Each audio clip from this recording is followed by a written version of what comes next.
got seared brisket and radish rice. Some green tea boba.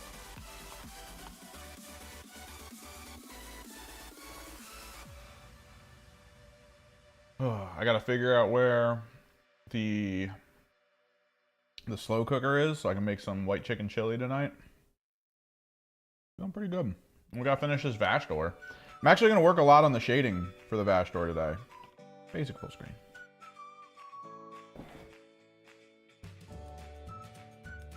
I'm gonna skip this one. Boop. We're gonna try kind of dance electronic hip hop pop as sort of the blend of music today, I think.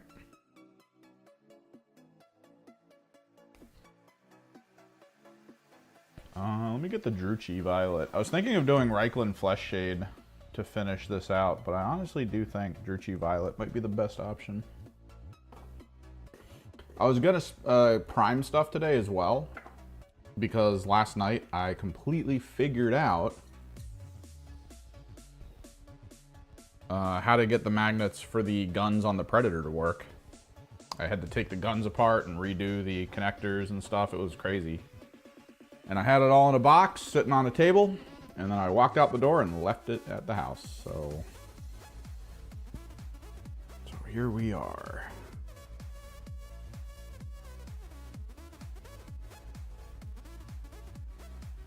Yeah, let's do Druchii Violet. We're gonna try to. Oh, we have a couple things to do here that I think I want to try.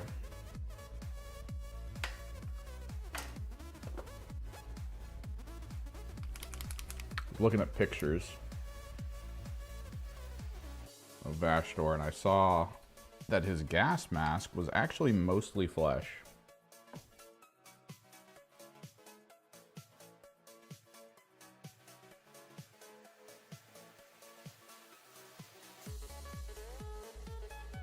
In particular, there is a spot up here that I completely missed.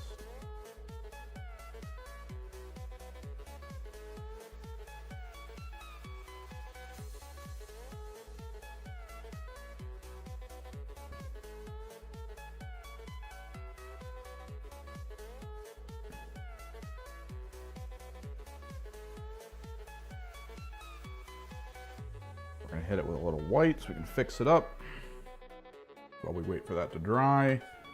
I also want to do a little bit more pink in there. Let me grab the fulgurums.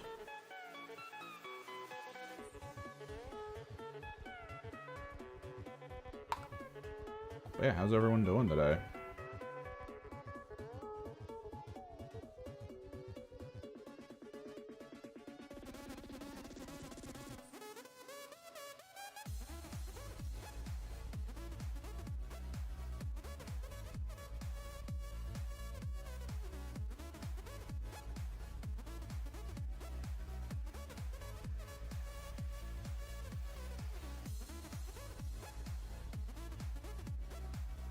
Hoping the Druchii Violet fixes a lot of the stuff on his skin. While we wait for that to dry, we can probably tone some stuff. What up, Rax?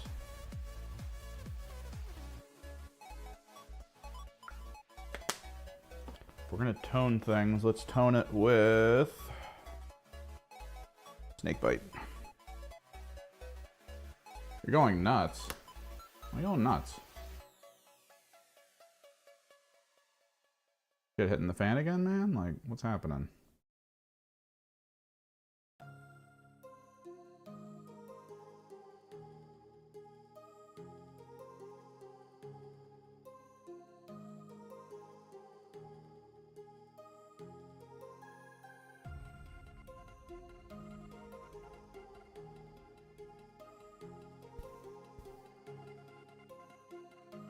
Oh, we gotta do the piping colors. Oh, okay. Alright. Couple scenes made. That's good. Are you doing the animated backdrops? Just the stuff recorded from like video games or something? That should work really well, man. You just pop out, you're sitting on a green screen, just like in a scene from Doom or something. It'd be good. Where's my dragon scale? It's pure red. that dragon scale? Nope.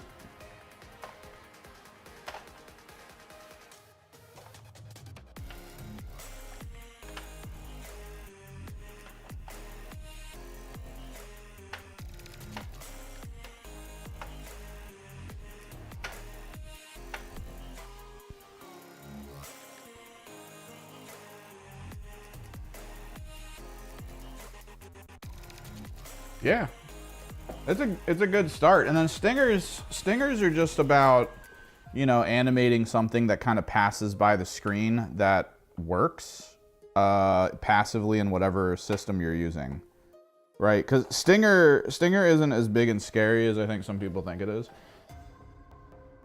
Let me show you.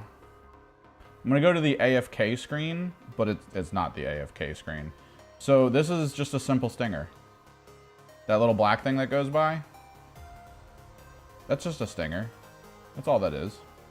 So you kind of have to figure out what your system, the system you're using to stream with can utilize and how it plays in as like a shiftable thing. Because if you watch even some of the biggest streamers, the whole point of the stinger is that something starts happening, it covers the whole screen, and then in that instance, the things change. So you'll get moments like you'll see fire start up at the bottom, and then it whooshes up and the whole thing becomes fire for like a second, and then it goes away, and then you're in the next screen. And it's just you choosing that that's the moment when you change scenes. I find that when you make stingers, you want to put like a second at the front of the stinger, like a half second maybe, like a couple frames or something. And then at the end as well, because sometimes your streaming system will like look for the video, find it a little late, and then load it late, and then it's just weird. Just hiding cartoon wieners everywhere. This guy's got wieners on the mind, everybody. Just thinking of wieners all the time. Those glizzies. Glizzies on the brain.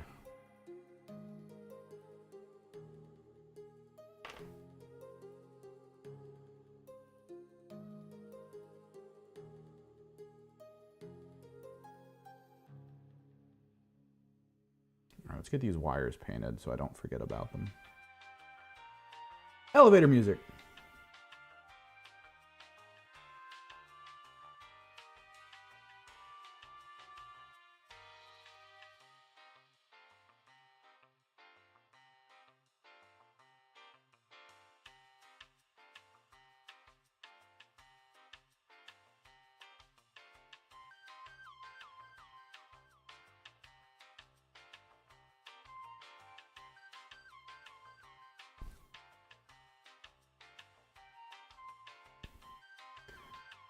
Motion graphics, like for what? Like your subscriber stuff?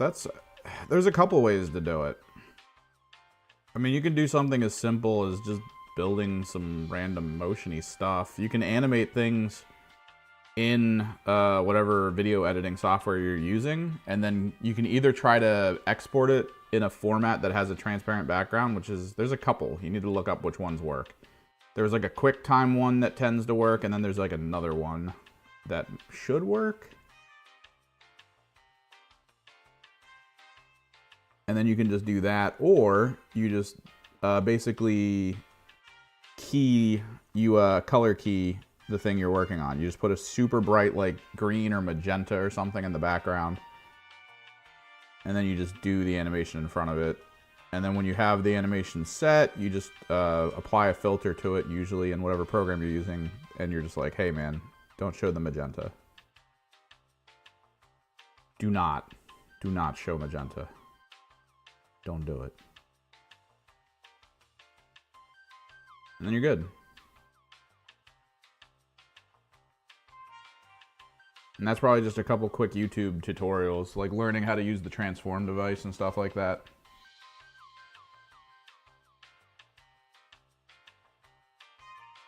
But that's the thing, like what kind of motion ones are you talking? Like a person walking across the screen or something?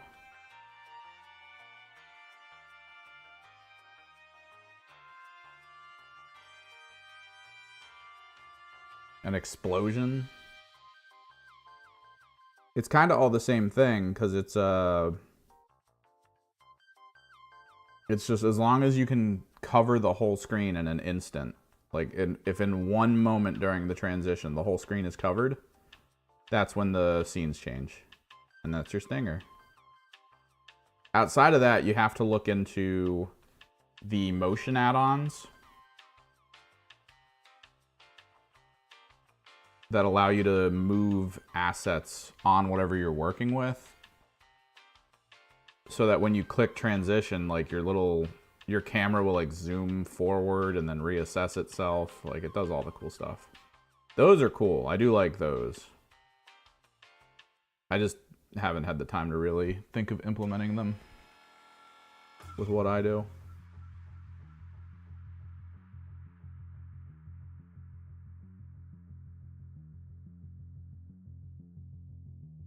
We also have to do the metal, like the standard metal.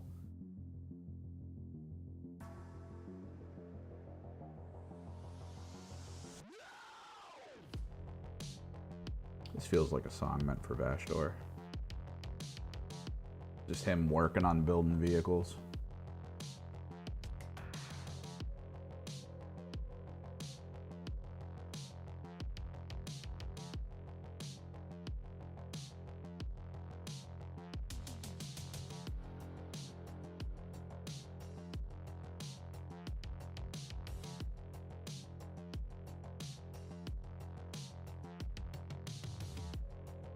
Yeah, so you just gotta find video that works for that. There's actually, what you can look into is there's a lot of like assets. There's something called 4 Editors.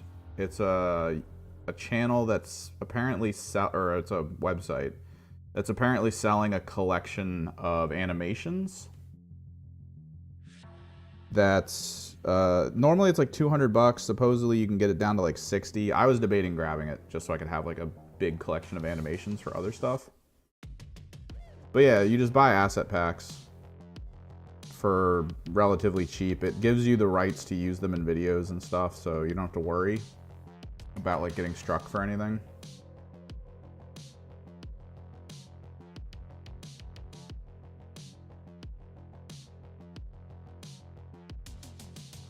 And usually there's preemptive stinger stuff in there. Like, I think the one that I purchased a while ago had kind of like ink.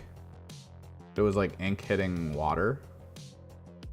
And I used that in a lot of my videos. I basically blended that with some colors to create these multiple layers of just like weird orange and red colors that swirl.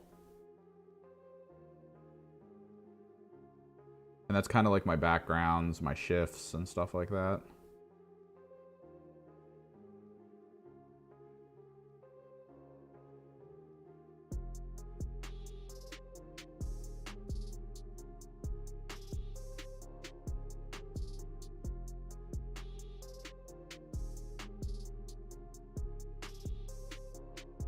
What's up, Diver?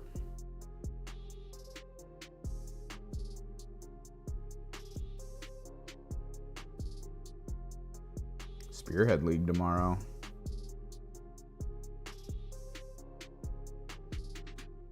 I'm not expecting to do well.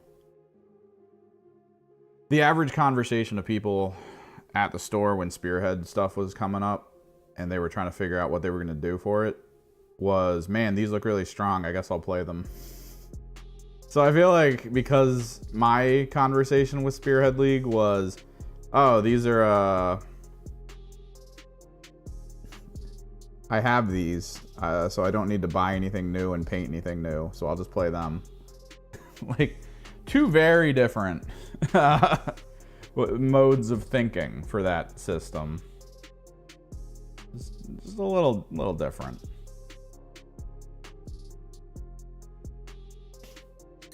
I might be able to give it to you unless it's like super extreme, at which point I will say, if you're coming in here with like massive life advice,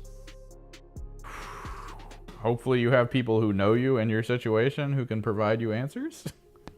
But if it's like painting stuff, maybe I got you. Because I do not like giving tips to people about like what to do in life if I have no clue who they are. Yeah, and chamois is usually just to go scaving.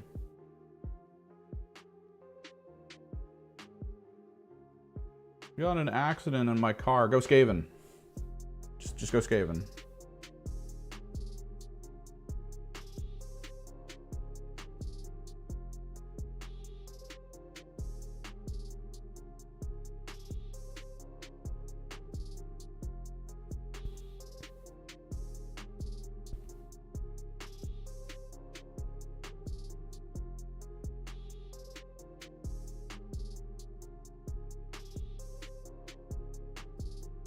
But yeah, what you got?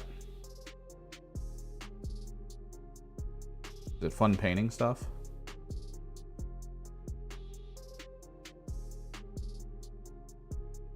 I hit this while it's a little wet so that the red blends into it a little bit.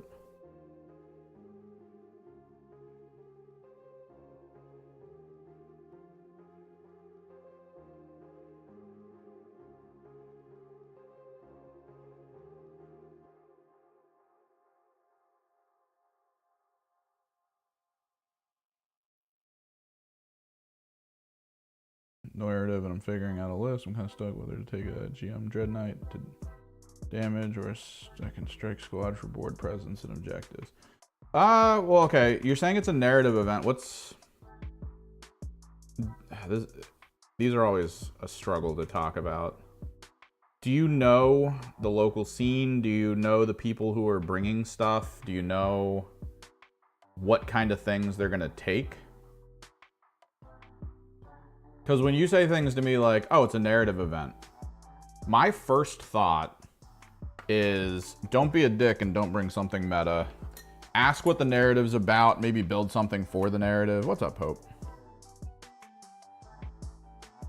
But then, like, if the local scene is, yeah, we're doing a narrative event, and you know every single person there is like, I'm gonna bring straight up a meta crushing team, then yeah, just pick your meta option. Is it like a co-op situation?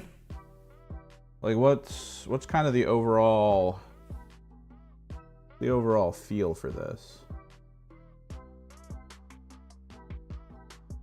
Oh, okay. I think I know what I need to do here. What's the goal? You know nothing? Oh geez, that's a tough situation.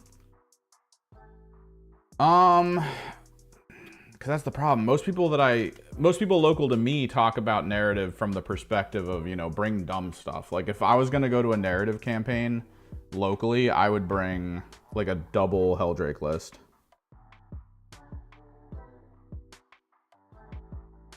You would never see a double Helldrake list in a competitive scene unless those ever become like super useful. But in a narrative scene,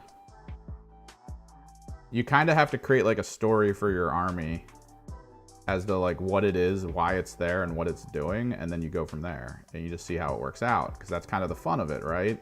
And you hope that everyone around you does the same, but it's not always the case. The average person will be like, oh, my narrative is that I went on Reddit and I looked into what was the strongest type combos and I just ran that. That's what my narrative is. And it's like, oh, you're a dick.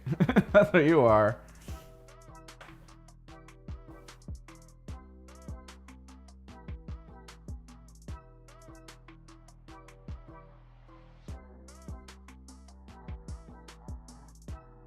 Sorry, I'm eating brisket and rice. All right, Rex.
you go.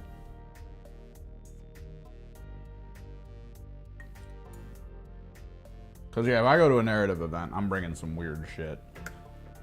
But if you're going to a narrative event and you know that people are going to be like, oh yeah, I'm Gladius, I'm bringing an Astraeus, I'm bringing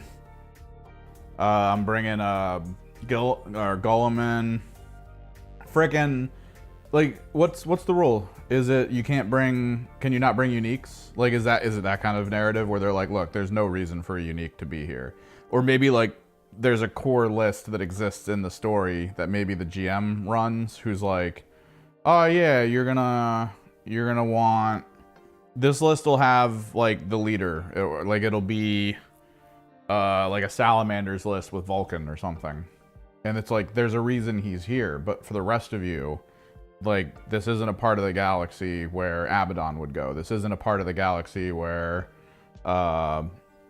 frickin' any of the special Tau, the melee one, whose name is forgetting me, or whose name is escaping me. Frickin', like, you kind of have to just determine what's going on. And you can take strong stuff. That's not an issue, necessarily. But I feel like in narratives, there's usually that emphasis on, as long as it's a little bit fun, right? As long as there's a little bit of fun there. Oh, God. I fixed my shirt and the mic fell off. Sorry, everyone.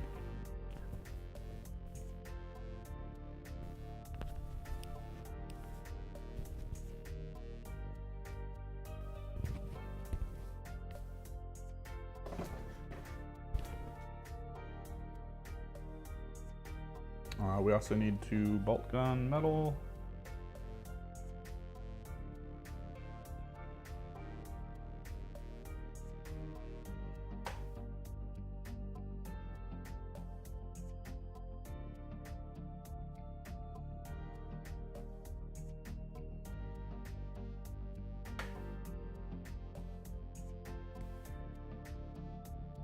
Not quite D&D. There is leveling, there is equipment, stuff like that.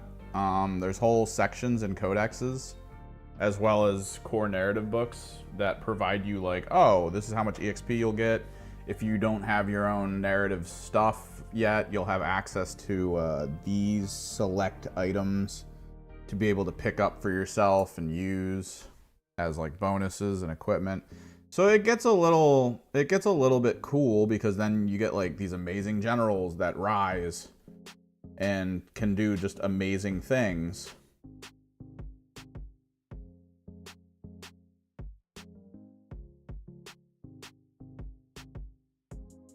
And it creates like fun stories. But depending on who's playing and depending on what their goal like in mind is, it can be either good or bad. It's in that way, it's kind of like, that's probably the most D&D element of it, is that if you have a good group playing, it's going to be fun as hell. If you have a group playing that involves a lot of people who min-max meta and want to make like a character that can slay God at level 3, and that's like the fun part of the game to them, you might not have a good time. There are stories of the local group that I play with now, because they ran a narrative campaign for the old edition before I joined up. And supposedly what happened was, one of the parts of the story was that the army that was already on the planet's surface, in one of the early games, an enemy force decided to crash land its ship onto their home base. So like, he fought a couple good fights. His army was Omega tier meta. Was like a big thing. The army he picked was just so stupidly meta. I think we need to put more green in some spots, but I think I need to do it differently.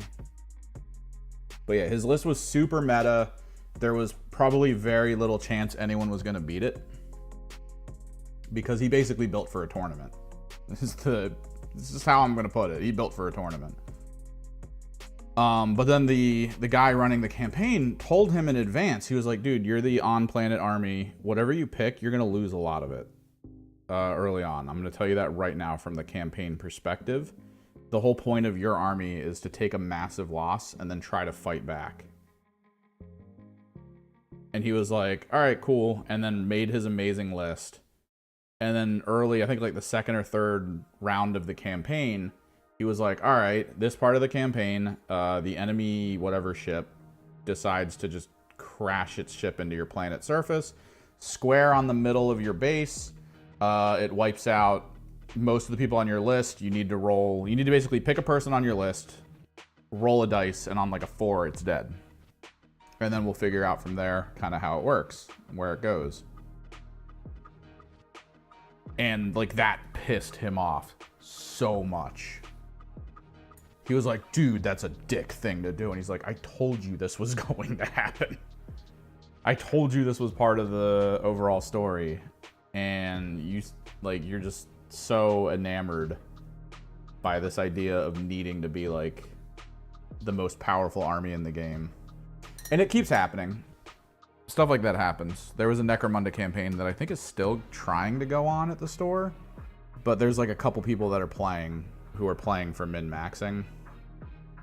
And then there's a bunch of new players who are just playing for fun. And it's apparently not a great combination.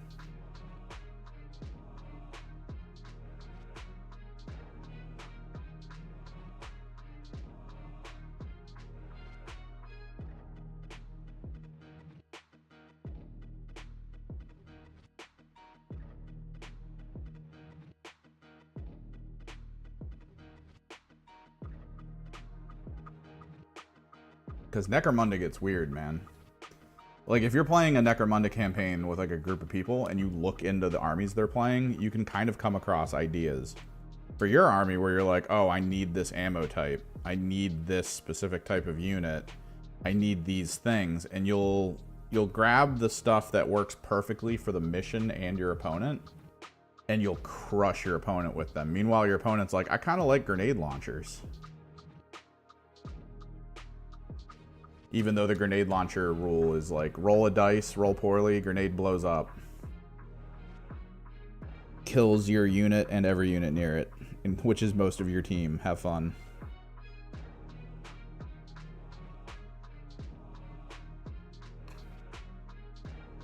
Yeah, I'd say stay away from the unique characters, which I think there's only like, what, one unique character on the Grey Knights right now, outside of the champion that has the demon weapon. And then just go with what you got, because Grey Knights are limited in number type, in like quantity of unit. So almost anything you go is gonna be what it is. It's gonna be Grey Knights. So it probably doesn't feel as bad to go that route.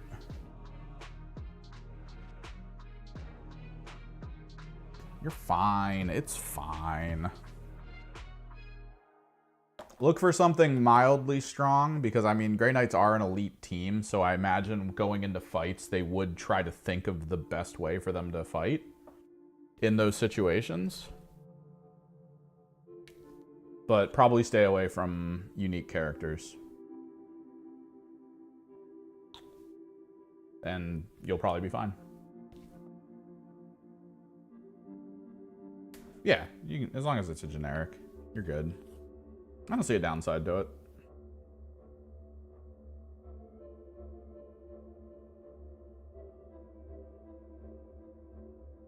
Alright, we gotta capillary feed some of this white ink into these crevices.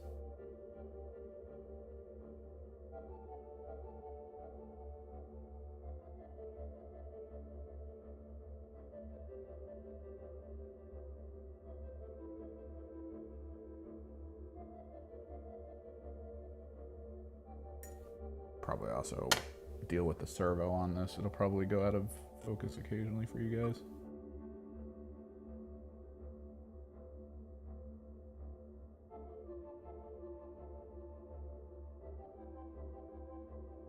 Because I think that's even like rule number 1 for people local to here who run narrative campaigns. It's don't bring characters.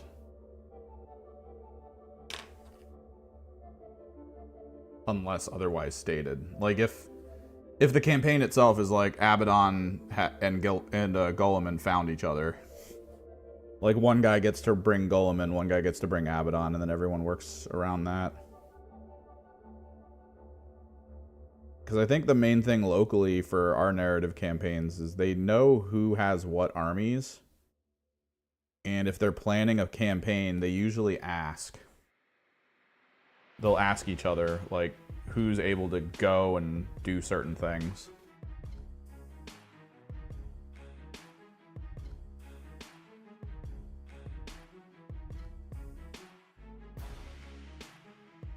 Because if out of nowhere they were like, hey, let's do a narrative campaign that involves the Thousand Sons as like a key villain, that's when I would probably get a heads up. As like a, hey, do you want to do this? And I can make kind of the call there.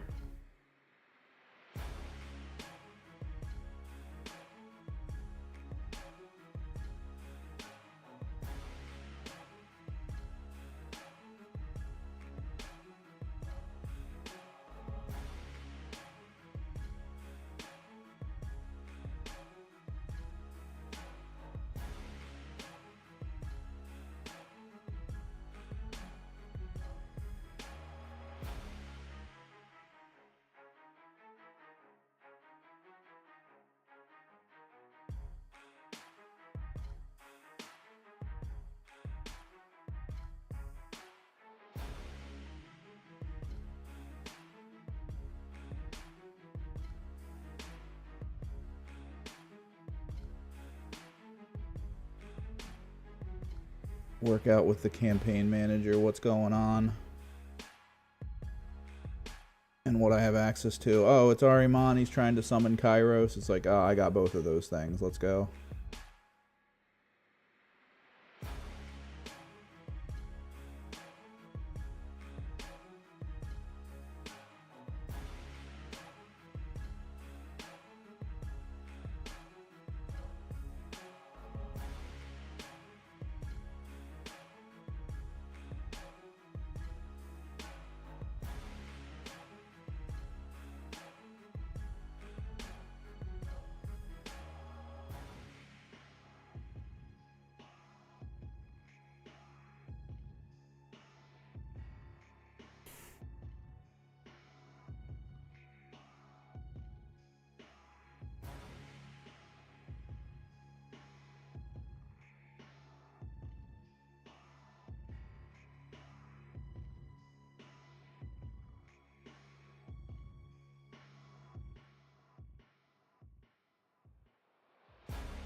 For those who don't know, we're using white ink because white ink works a little bit like thin down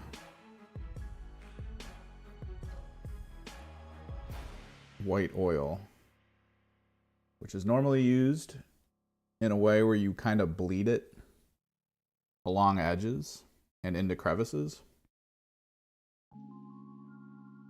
because it tends to cling to inner areas.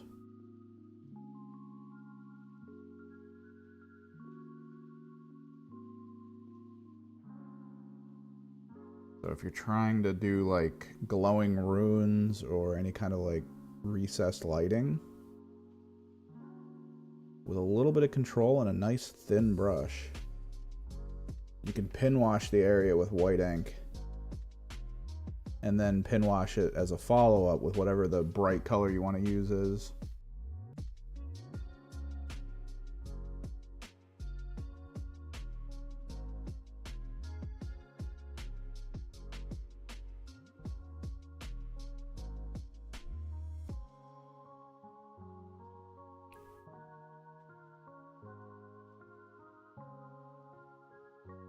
No, the glue problem.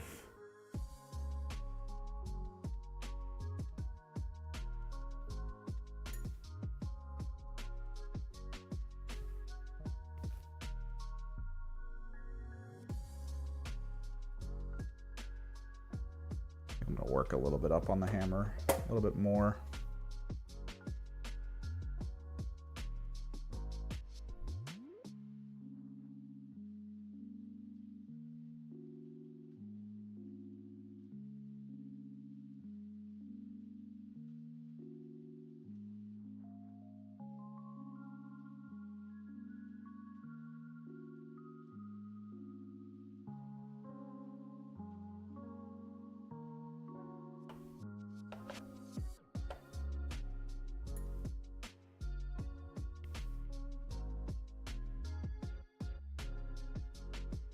Oh, his base is gonna be desert.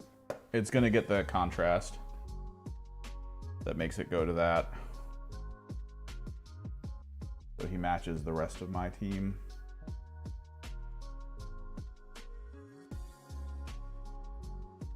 I just pre-textured it. We can apply the base texture soon, actually. I think that'd be a good idea, just because it takes forever to dry. With the quantity you add.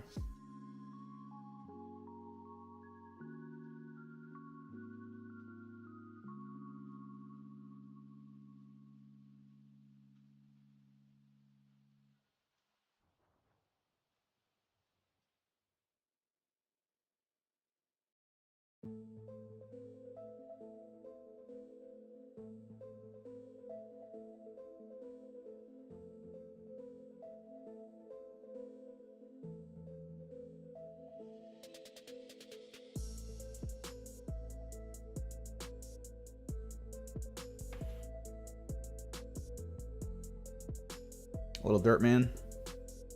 I kind of wish I had more. Oh, I might actually.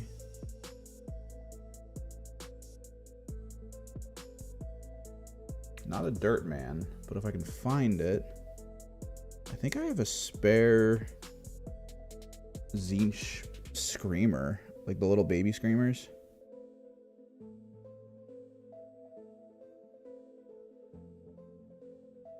He could look cool.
I had an extra. We were putting it on one of the Warpsmith tendrils, and then it kept falling off, so I just decided not to do it.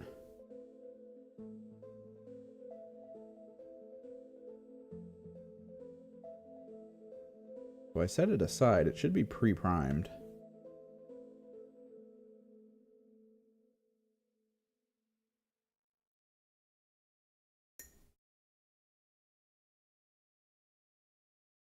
Need all that to dry though.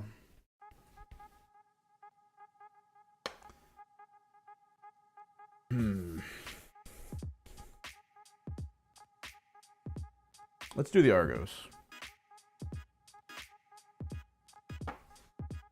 Let me take a look through over here, because I'm pretty sure I threw it over here out of anger.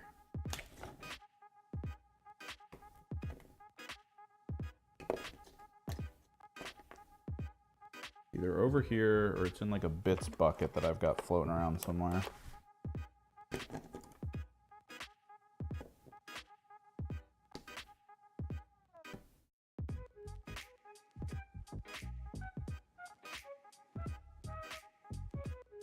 The one tendril's over here.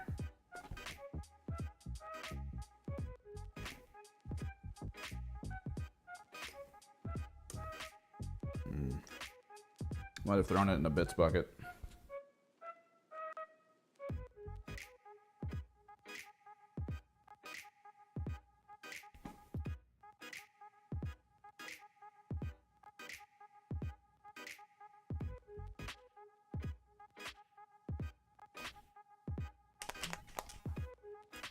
Do a little bit of green on the top of one of these things, but then we got to do chartreuse for the rest. While we're waiting for the ink to dry, because it does take a second. I think we can...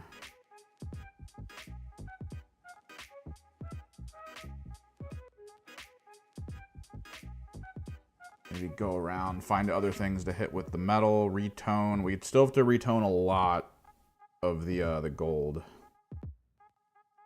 Try to get some separation, because right now there's only really one tone of gold across the bulk of this, which makes it just look so flat.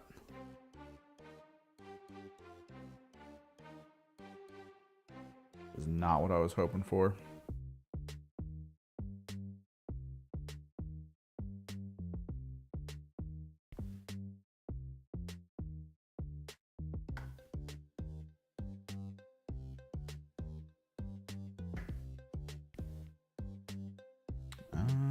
Where's that? There it is.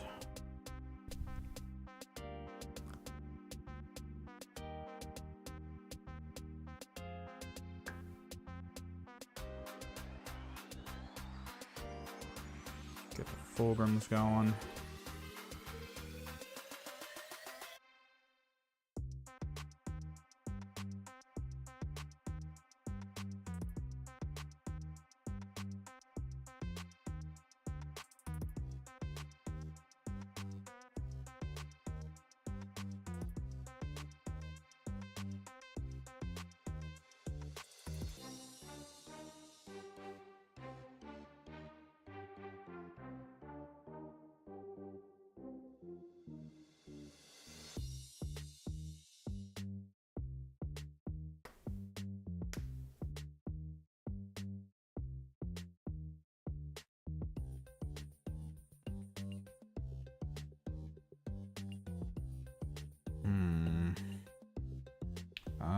Toning, nah, we'll do, let me grab the metal out.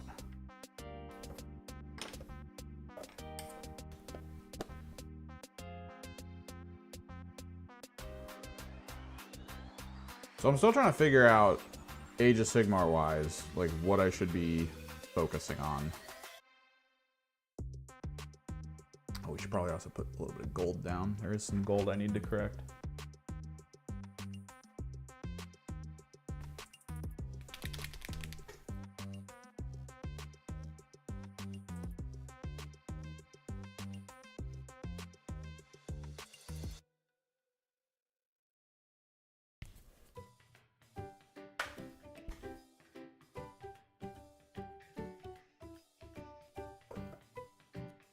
Must skip.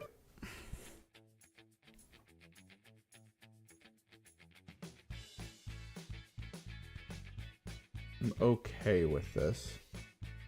It's very close to being something I want to skip though.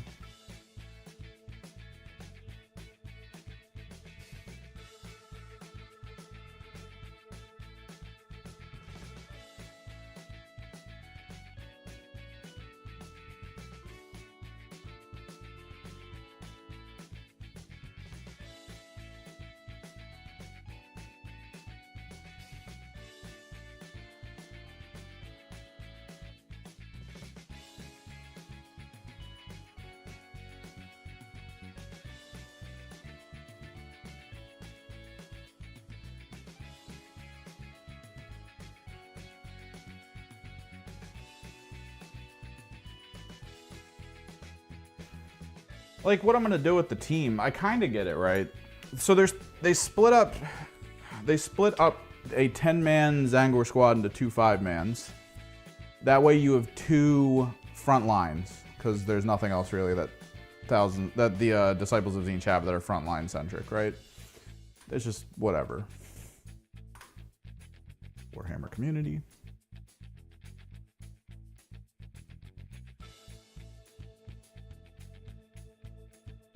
And then you have a squad of 10-man acolytes, which that's your squad that sits back as a ranged squad. It's got to be behind one of the squads of Zangors. And then you have your Flamers, again, another squad that needs to be behind Zangors. Magister, which flies around, supports either front and, you know, chucks bolts of change at people, as well as some shooting attacks. Hang on.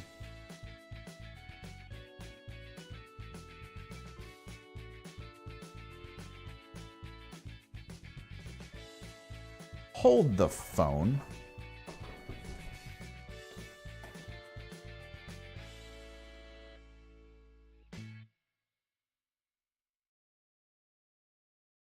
Regiment abilities. Eternal Conflagration. Add one of the rank characteristic flamers of Zinch. I don't have Weird Flame. The main ability of the larger army isn't part of this. I can either give +1 Rend to my flamers, or the ability for Kyrix to resurrect Zangors when they die. That's it. That's all I get. There's no like, oh, you inflame things. So the armies that have passive heals are stronger against my spearhead than my main army. Oh no, because I don't even get reinforced stuff either. Like the spearhead information is like, oh, you might have a squad that reinforces. No, I don't. I do not. So Kyric Acolytes basically have to sit behind Zangors. Zangors are 2 health per, 5+ save. Which, yeah, that's like the tankiest thing I have that isn't a leader. Outside of Screamers. Screamers are 3 health per, which is kind of cool. Flamers are 2 as well, but you don't really want them in combat, because you can't shoot when you're in combat. You can shoot into combat, it seems. You can't shoot when you're in combat. So the whole point is to get these 2 5-man squads of Zangors out onto the middle of the field, past the center line, because that's when they get exploding crits. And then when something charges them, hopefully they live a little bit. And then in the following turn, Flamers of Zinch or Acolytes. And just focus fire units down. The Magister with his Bolt of Change. I feel like that's pretty much it. I don't... Like, none of it feels really like, oh, these guys are massive sorcerers. None of that feels that way to me.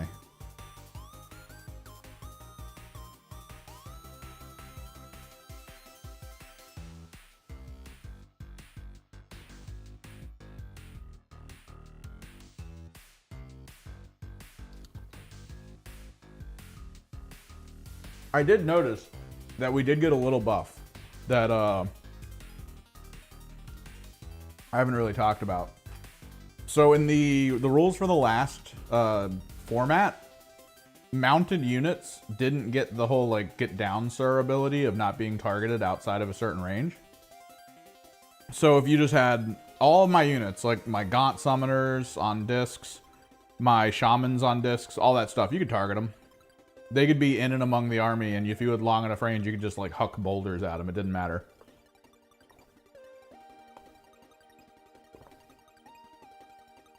But in these new rules, the only things that don't get that get down sir ability are monsters and war machines. And that's it.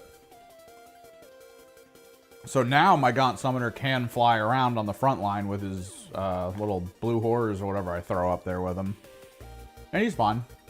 He gets a 12-inch, I guess, lone op in quotes, as well as -1 to hit and wound, I think. It's like -1 to something when attacked.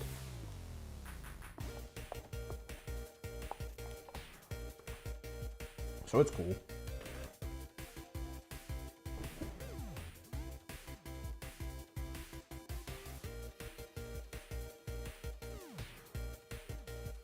I think I want to do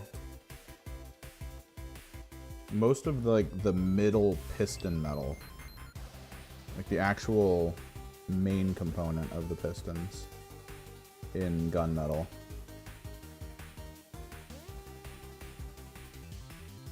I think I've been recording this the whole time.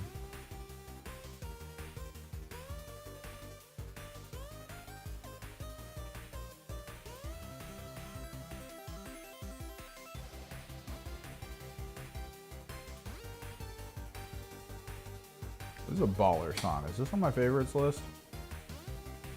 It is. Good.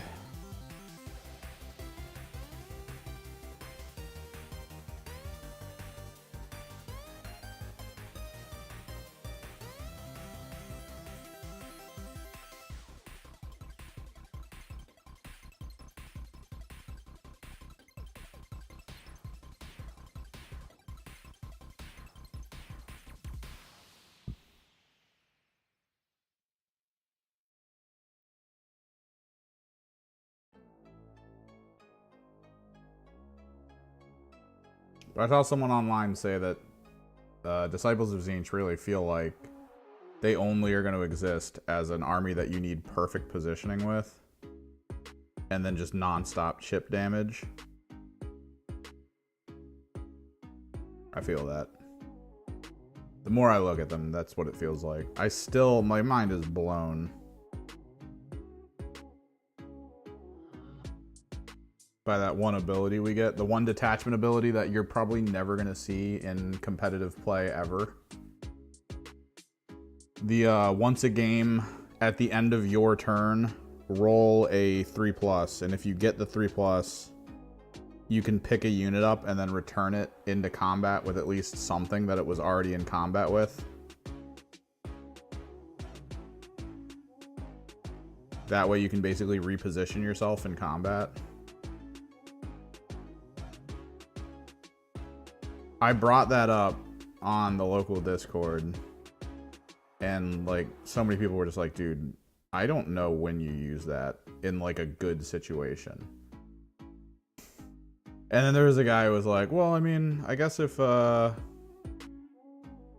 you're kind of against somebody's like hammer and anvil units and you don't want to deal with their hammer units or whatever, like you can get away from their damage dealers, that'll work. But like the timing is just so bad, right? Because if that's the situation, then you either put yourself there and then did it at the end of your turn. You were like, all right, let me get the hell out of here. Or they charged you, which is what he thought. He thought it was like a double charge that they did to kind of screw you up. But in that situation, you're going to have to wait till the end of your turn, which means you're going to wait for their combat phase and then your combat phase. So you're going to have to get hit twice before even using this ability to get the hell out. And then the weird part is,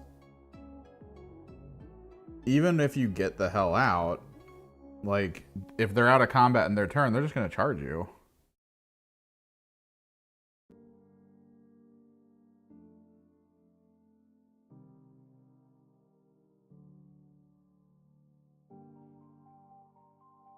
Like, none of it made sense when I read it. It just looked so stupid. And then the fact that it's absolutely unreliable, because it's once a game, the timing on it is weird and bad.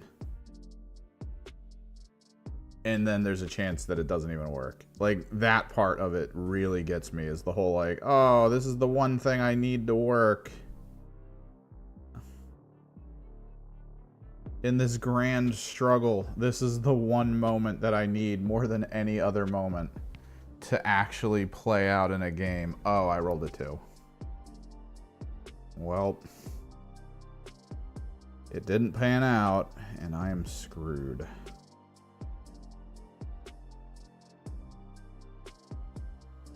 Good thing I chose this as my ability. Like, I don't know, that seems so bad to me.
Like, I feel like if it's once a battle, it should just work, right?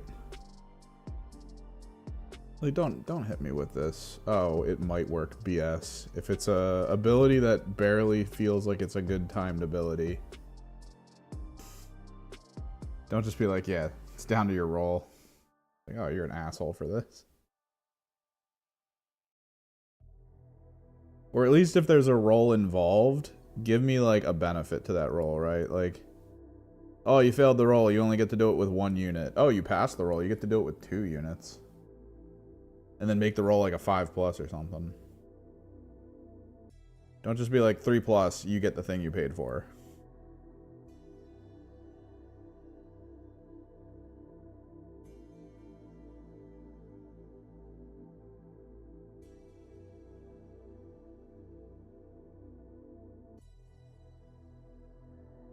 Alright, we just got a little bit more of this to do.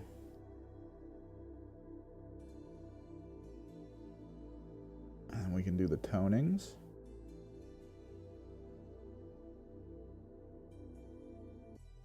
Kind of hoping to varnish this guy today, but it's raining out. Sag.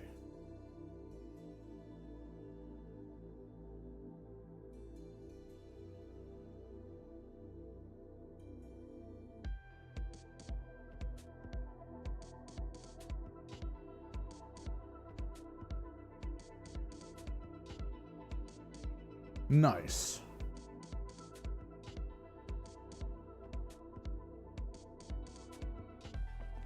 I feel like there's a few corn players local to me, and I haven't played against any of them.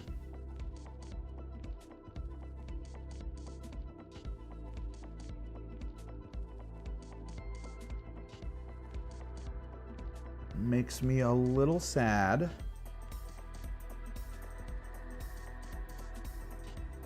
Since I am Tzeentch, and that feels like the clash of the ages.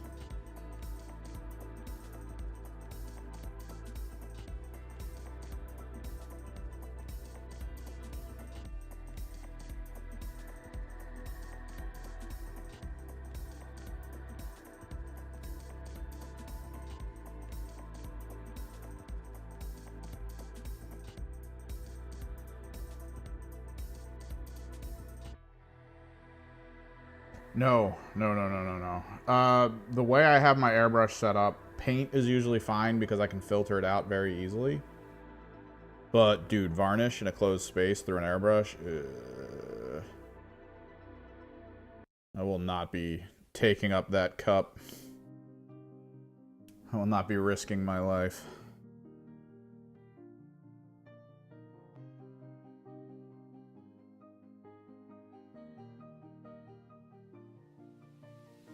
Well, like primer and thinner and stuff, I've been able to like deal with it. That's fine. But the things I've seen varnish do, because I had a hood down here for a little bit in a different room that I did try to varnish in once or twice. And I feel like the day after I varnished in that room, almost everything in that room was like kind of sticky.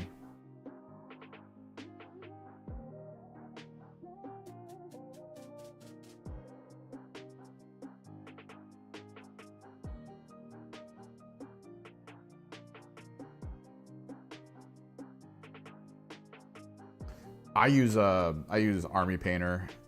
Varnish is one of those weird things where you really need to like know how it works, right? Like you need to know what the outcome is because not all varnish is the same. It's very similar to how paint works, like it's not all the same.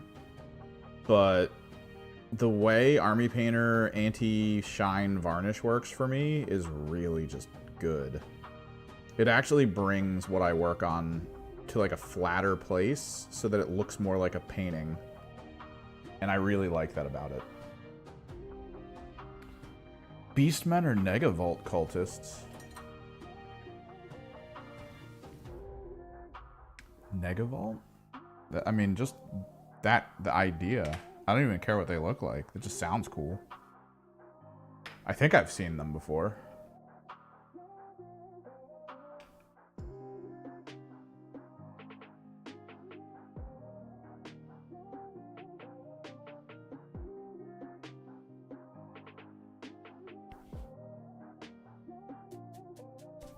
I have a lot of Blackstone Fortress characters painted, but that was because they came with a whole different set called Battle Arena. So I painted them because they look cool. All right, so we got that done. Toning now. We are actually at the proper toning phase for the gold. Which today we decided to use Snakebite. Any kind of brown, like there's usually flesh shades that actually make the toning look good.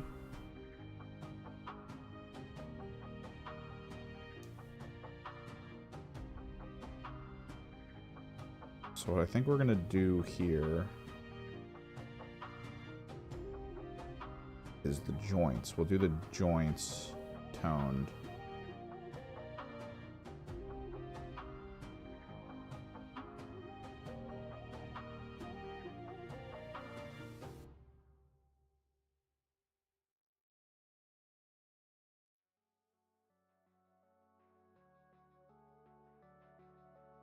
No, yeah, because varnish is crazy. The first varnish I ever used was a artist's varnish. Because a lot of the places I was looking at that had varnishes, it was always really expensive, right? This is way too expensive.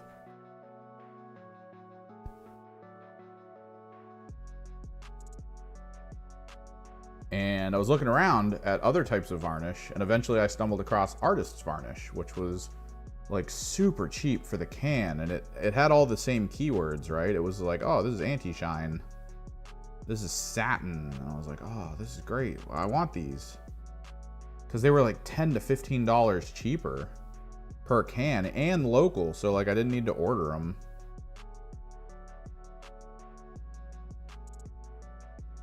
And I finished painting my Kill Team Legionaries, as well as all of the Kill Team Nachmund terrain. And I was like, yes, here we go.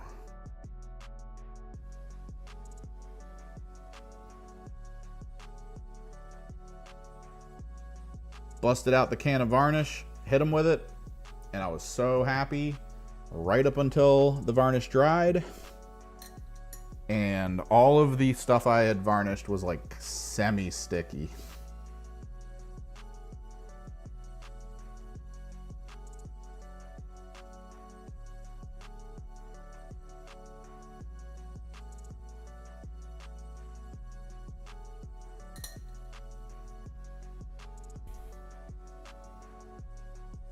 No, yeah, shade's good, but the trick with using contrast flesh tones is that it actually does like the whole surface really thoroughly. And usually like a Garrigax is good if you don't want to do like a flesh tone to do it. Snakebite is usually great to do, especially if you're doing it over silver. Snakebite makes silver look like brass. Really good.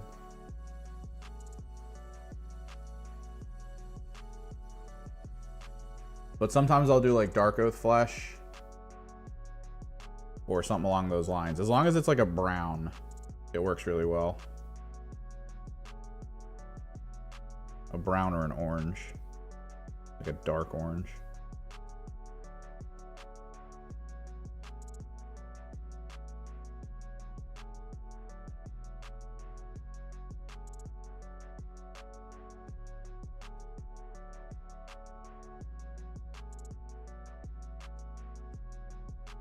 Three times Chalnos sets?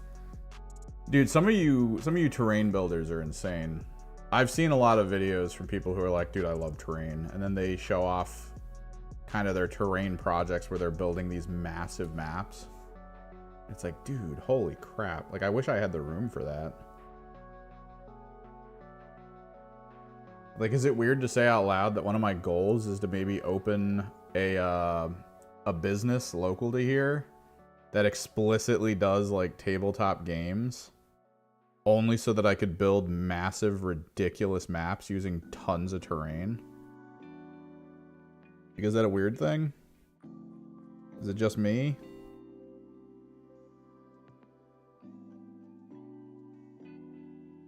Is it weird that I have a Dremel tool and I would be thinking of how to wire those maps up so that all the lighting in them is actually lighting?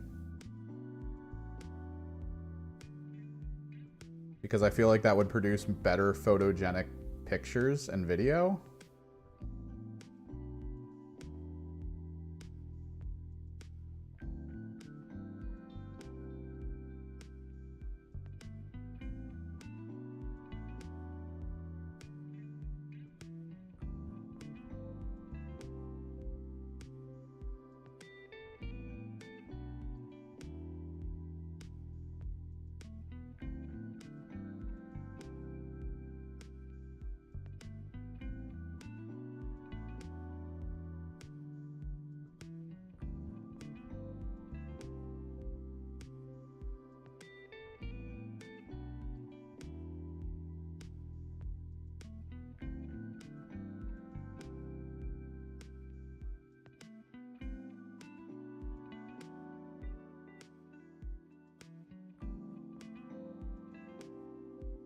It would be legendary though, Pope. Legendary!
Nah. Like, doing a simple overview, like, approaching an overview from just being like, let me give you a quick look at how this team works, that can also become outdated. So the trick with me is to always bring up front to be like, check data slates, things change, but let me give you the gist of exactly how this works currently, right? Like, that's kind of a key thing, I think, that I have to focus on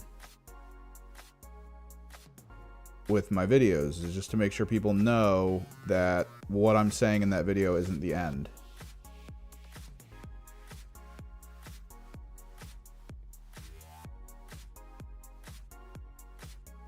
And then I put out data slate videos as well, which try to help people kind of get up to date on what's going on.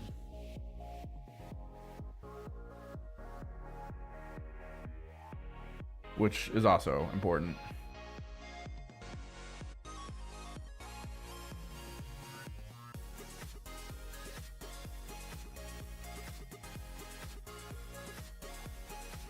Because it's the same thing with like almost every channel that does this stuff, right? Nothing's future-proof. I mean, they've already been changing the lore in the overall universe, so lore channels aren't even future-proof.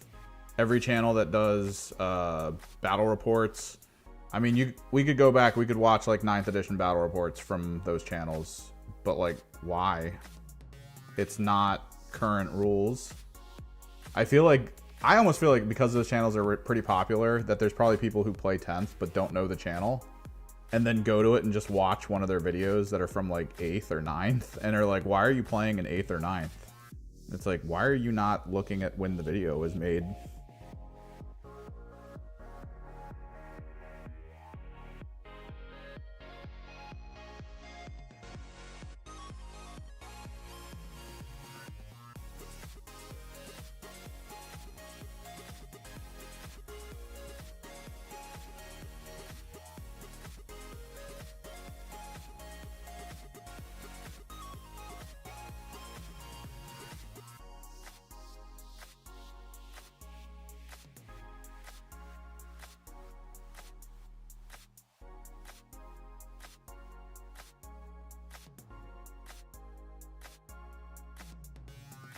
Question is, do we go crazy here? Do we hit every spike on his tail to be neon green? I think we do, right? Like, this is a centerpiece character. You kind of want to go crazy a little bit and bring the details to full fruition.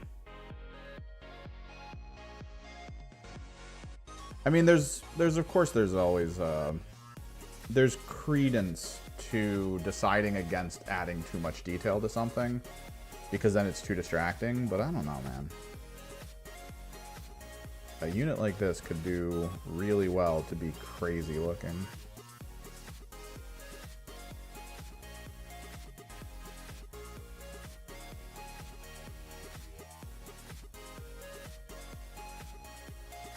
Nah, man, we're only kind of crazy right now. I think we'll also do... I have another spot I want to hit with gunmetal. Slaanesh, 100%. Slaanesh is the patron in non-chaos evil cultures. The god Slaanesh is usually the god of creativity. I'm gonna eat some more of this brisket.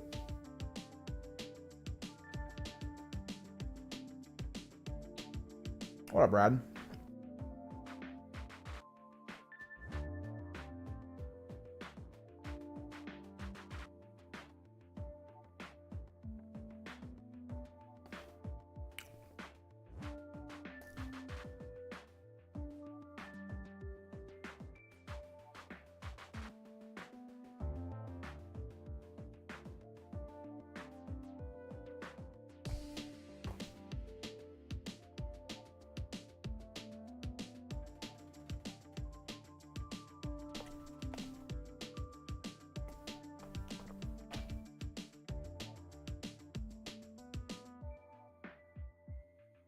New person. I changed the roles in the Discord. You guys are all neophytes now.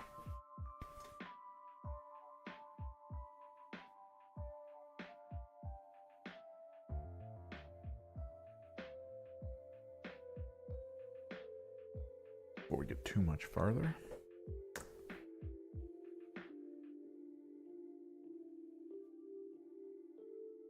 Keep forgetting these things are down here.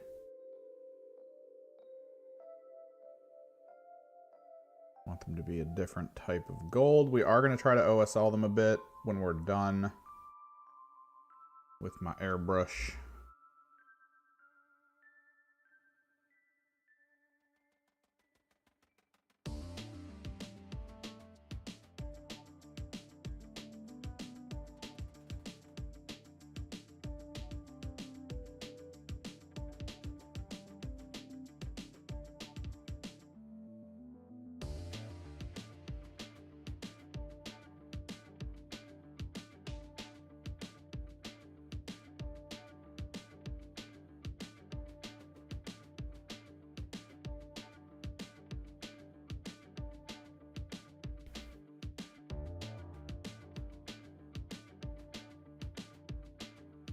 The ink's probably dry, so we can do the inlaid glowing stuff. Dude, I love green glow. It's always been my jam.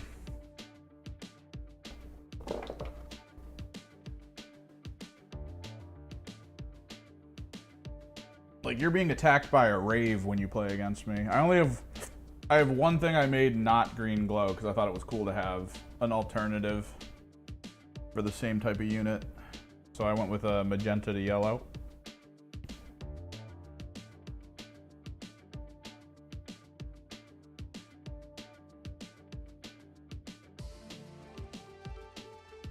This guy gets dental now. Congratulations.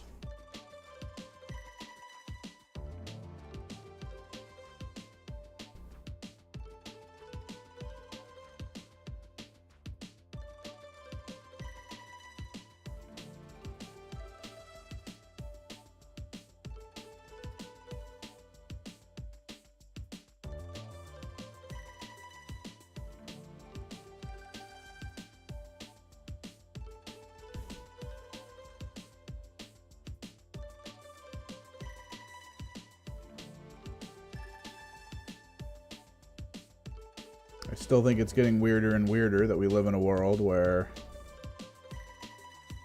the price of buying a tiny computer that you can carry around with you in your hand keeps going down and down and down for the quality and power. And yet the price of getting any kind of medical keeps going up and up and up.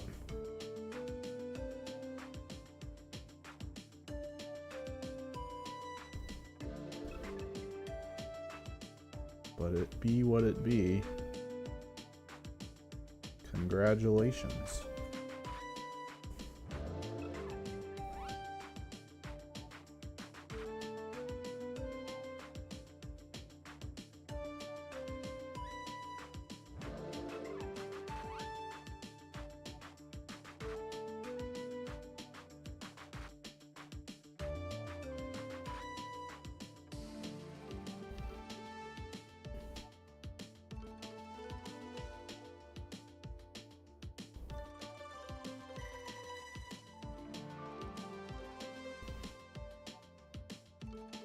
So yeah, we're gonna make all these tail components glow green.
Oh.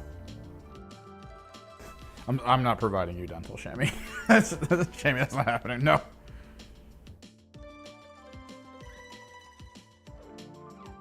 Everyone hopes for change, man, but like, I worked in retail for 3 years at like a major retail location after working at a mom and pop for 10. And dude, that constant reminder of like, it doesn't matter, right? Like the store I was working for was one of the best in like the area, let alone probably most of the country for some reason. It was very difficult to work there. Like there was always way too much going on. But the head company was constantly trying to find ways to make sure it didn't need to pay people to like work there. Like the store was massive, thousands of customers a day. And they were actively trying to find a way to make sure that there were only like 2 people on each side. It was a Marshall's Home Goods. So the Marshall side always had like 2 people. Home Goods side always had 2 people. There were always like 2 cashiers. Like thousands of people a day at the store, and they were constantly trying to find ways to not have people on the clock. That was their whole thing. And then it was one of the biggest stores, and no one there got any kind of benefits because, you know, after the change, where in the country they were like, hey, if you work more than 40 hours a week for a company that has over this amount of employees, they're supposed to give you medical. It made all big companies like Marshalls and Home Goods go, oh, okay, we'll make them work 38. That's fine. We'll make them work 38, and then we'll make them, we'll give them like the most erratic schedules so that technically they're part-time, but they can't find other jobs. One of the guys that worked on the floor with me, he was like, I want to get a good apartment. Like, I want to rent a good place with some people.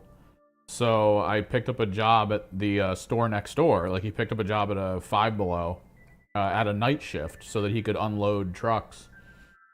And he explicitly told the people at the Marshalls and Home Goods, hey, I can't work anymore at these hours. And the managers were like, okay, cool. But then never changed his schedule. They never changed his availability at all. So they constantly were putting him on that schedule. And he was like, I can't come in. I have to go to my other job. And they were like, oh, you don't, but you work for us. You should have loyalty with us. And it's like, dude, you guys won't even give him medical or full-time work? Where's the loyalty? Like, what loyalty are you asking him for? Wild times, man. All right, let's do a little bit more gunmetal. Actually, let's do a different. Let's do, instead of gunmetal, we'll do plate metal, so it's a little closer to silver.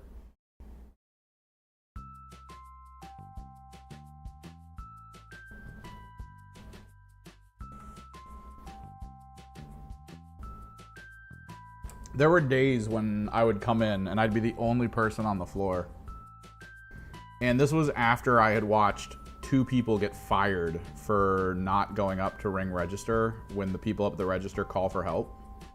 I had just watched 2 people get fired for it that were really good workers. Like, if they were on shift, I would always go to the register instead of them, because I knew their policies and process for like on-floor work would make sure that everything got done in a very short period of time, and well, like, they did good detail work for getting stuff out on the floor.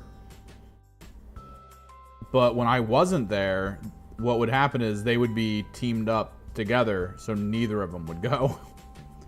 And that was enough to piss off the head office, to the point where they were like, we're firing you both. And then I was there as the only employee on the floor at one point, and they were calling for help at the register every 10 minutes. So every 10 minutes I would go up for about 7 minutes, and then it would die down. I would walk back out to the floor, only to go back up in like 2 minutes. And I remember the manager of the store yelling at me over the radio while I was ringing people out about not being on the floor putting stuff away. And I just remember going, I mean, if you had the cashiers for it, I'd be out there. But you did just fire 2 people from my floor for not coming up here, so I'm not gonna not come up here. And then she was like, oh, okay.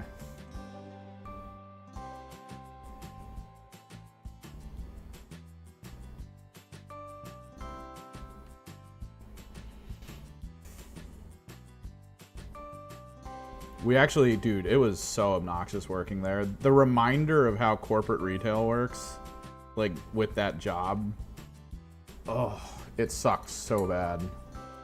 As I imagine a few of you might know. But we had, the common system for our retail was to hire new people for the holidays, get them trained up so that they had extra help during the holiday season, was kind of the goal. And then if you found a really good, oh, I did not do this side. If you found a really good employee, right, you would, you'd keep them on. So they would always, during the holidays, try to pick up 1 or 2 employees, because they'd expect either to promote an employee once in a while, move an employee to another store. So it was just this like big engine of needing certain timings to like make stuff work, basically. And we had this one employee come in who was super good. Like, he did really good at the front counter. A lot of the customers really liked him. But over the course of his holiday tenure with us, a couple things happened. 2 times, he complained to HR because one of the women that worked in the back as like a loading and unloading type person sexually harassed him. Basically got real aggressive with him in the back, to the point where he was like, I gotta go. Like, I can't do work back here with you here. So he actually brought it up with HR, and HR was like, oh, we'll deal with it. They never did.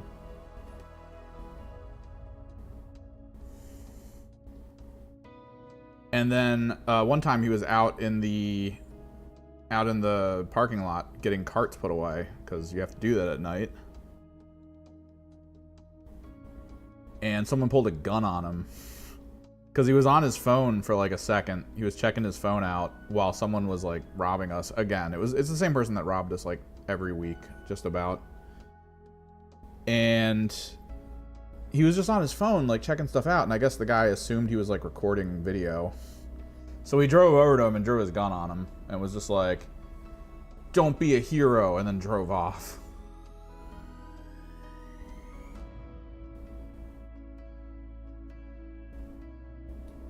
So he had to give a report to a cop. So over the course of just the holiday season, this happened for him. And he was one of the best employees we had, and they didn't bring him back. Instead, they hired on a different guy who was one of the worst employees I've ever seen. Barely did anything, had been there for a very long time, never learned how to go up to the registers, tried not to talk to people. Didn't really know how to handle any of like the larger components you had to collect or get. Like, it was the worst thing ever. And the way they let go the other guy was like the most shit way you could possibly do it. It's Marshall's Home and Home Goods.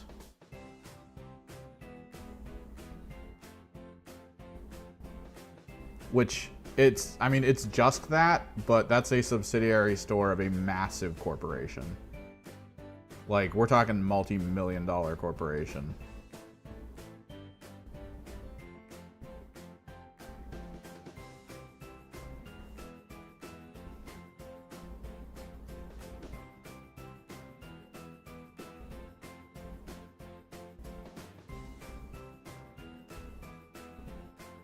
The way they fired him was they just didn't put him on the schedule.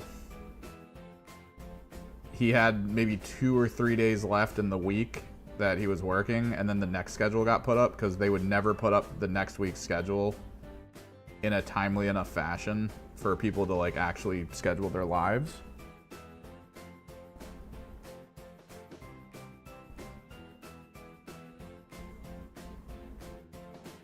So we kind of came in, and then we saw on the schedule that they didn't put him anywhere. Like, he just wasn't on the schedule anymore. And one of the guys who was his friend called him and was like, yo, dude, they've basically fired you. And I remember he called in and was like, yeah, congratulations. I mean, you guys, I worked my ass off, and then you guys fired me. So, I don't know why you think I'm gonna come in and cover shifts. Because they started calling him to ask him to come in and cover shifts leading up to that week. And he was just like, no. I have to find a new job. You did this.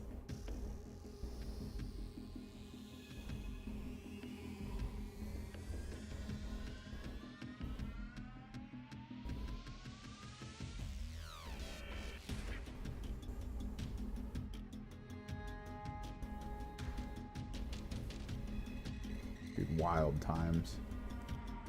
Like, honestly, wild times. I remember I handed in my 2 weeks when I started editing for my buddy. I just didn't say anything to anyone. I worked the 2 weeks, and then the day came, and the manager that was there at the time was like, all right, this is Evan's last day. And everyone was like, what the hell? Dude, the look in the frickin' floor managers for my side of the store that was there of like, oh shit. It was worth it. It was worth not saying a thing. It was very worth saying 0 things to anyone outside of the manager I handed the card to.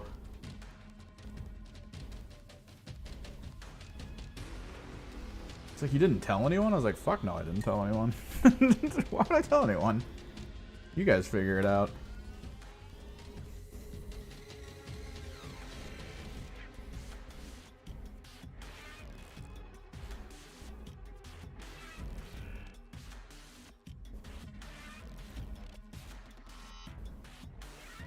Work here for 3 years.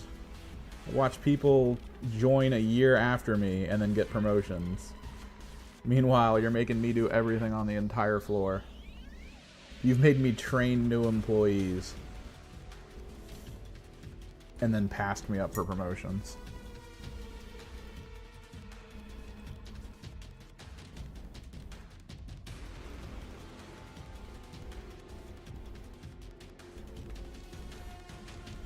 You transferred a person from the side of the store that is exclusively about clothing to take a manager position on my side of the store.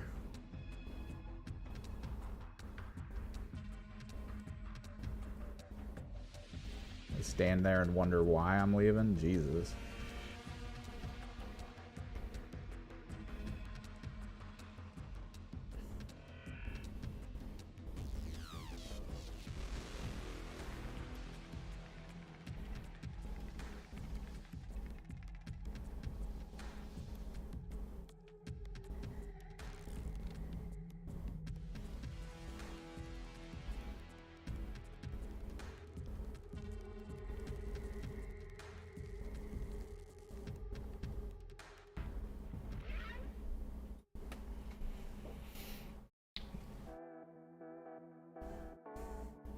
Oh, green spines, baby. Feels good.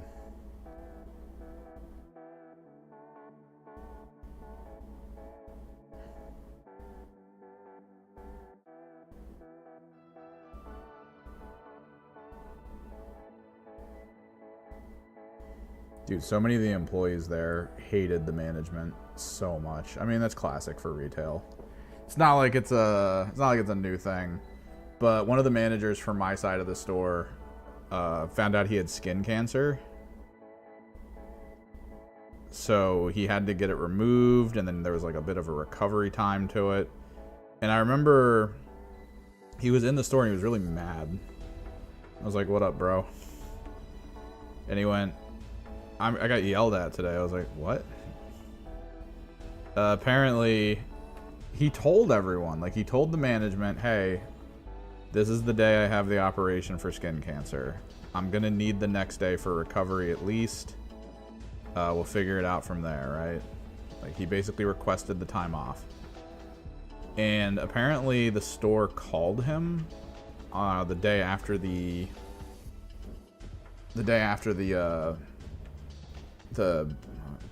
removal, I guess.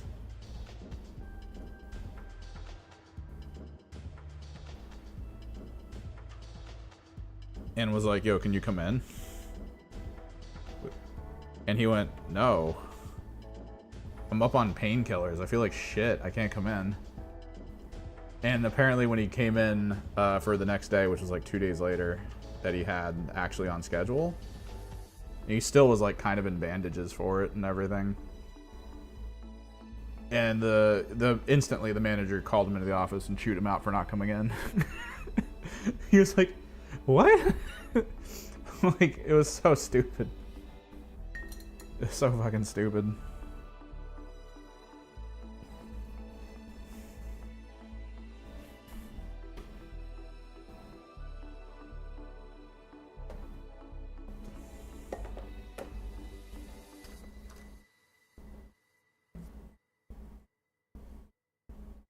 I think we want to try. There's an inlay here.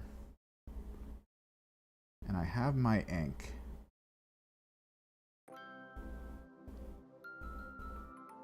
So if we try real hard,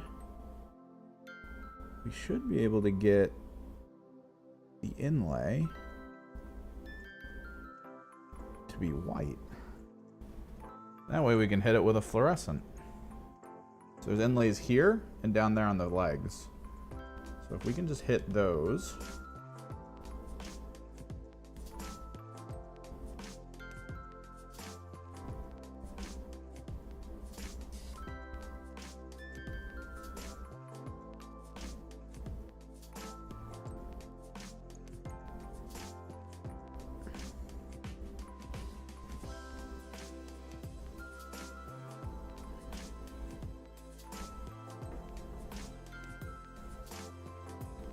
You guys can see that. So this is the fun part about the white ink. Let me servo this for you.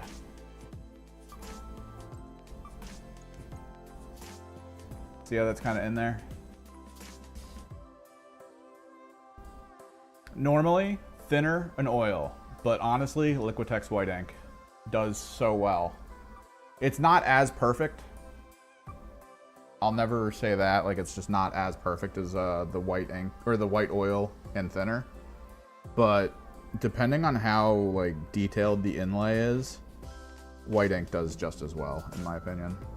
It just takes a little bit to dry, which honestly, the oil is barely any different.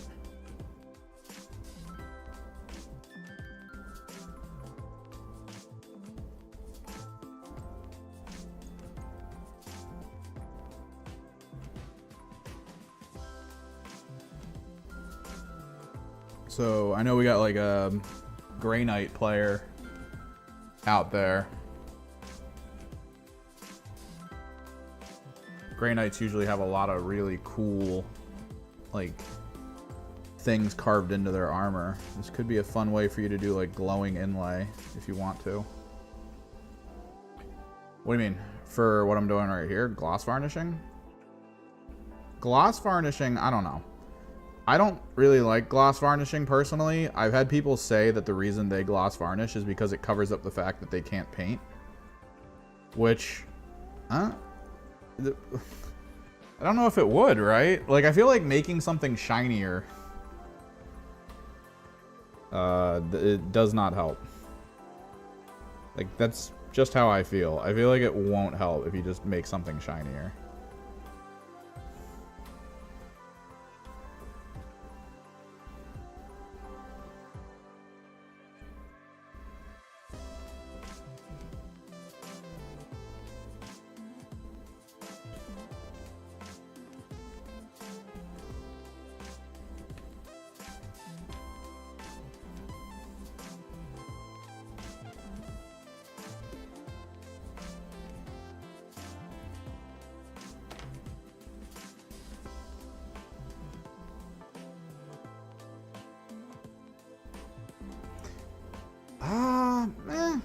I mean, the paint feels like it does it itself.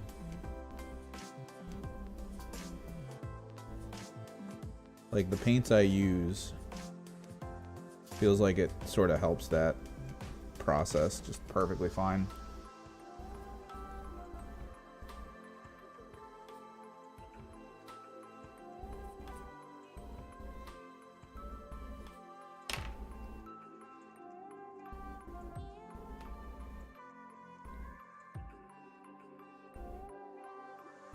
Because the other fun part about ink is ink has a kind of gloss varnish in it a little bit. It has a varnish at least.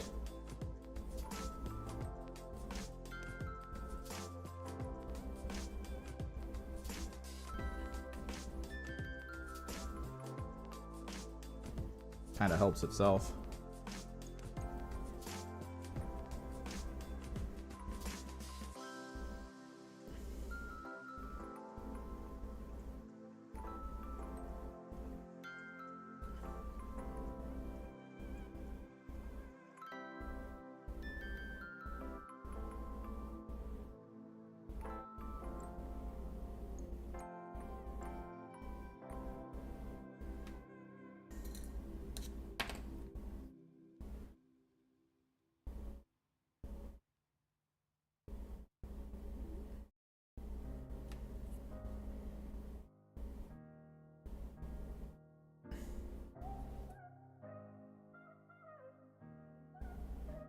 Brushing up the excess at this point.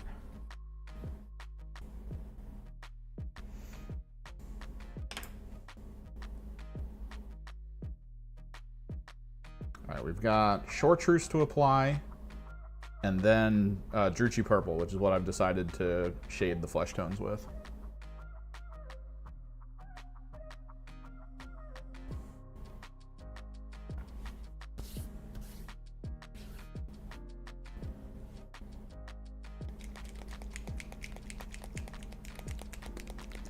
No, yeah, all colors are pigment. It just depends on what kind of pigment it's derived from, how fine it's ground, all that stuff.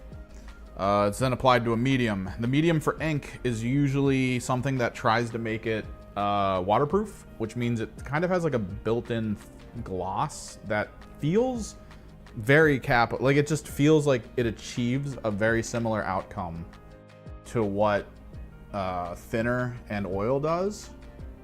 But then when it dries, it's kind of like a mini varnish. So when you apply what we're about to do here, when you apply the color into it to try to like push it a direction, it like goes to it. It's kind of cool. Like boom, chartreuse.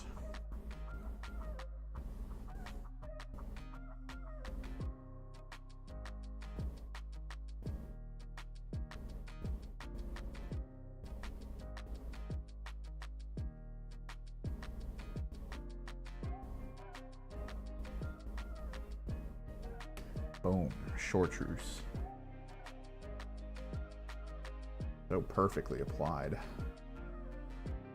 Got chartreuse on this thing too.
Really liking this hammer.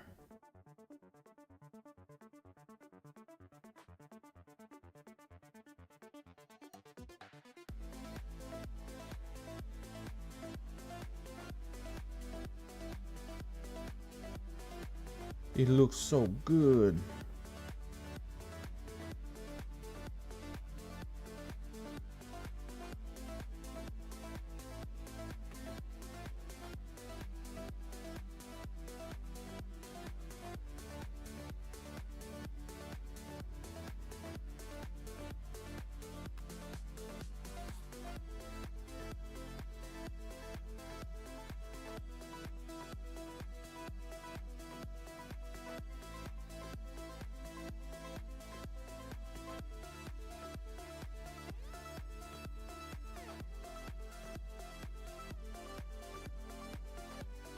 Dude, the pimp walk he has.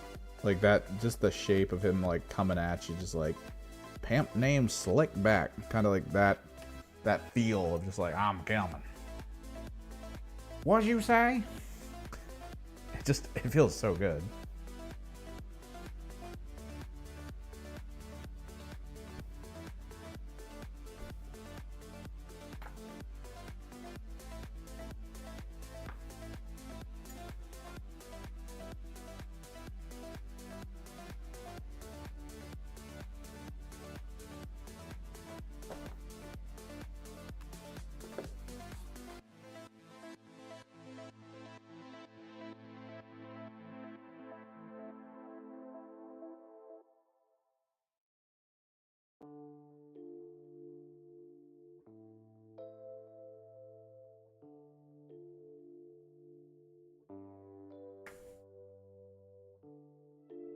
Like, it makes me want to give him one of those giant brim pimp hats. It would work so well.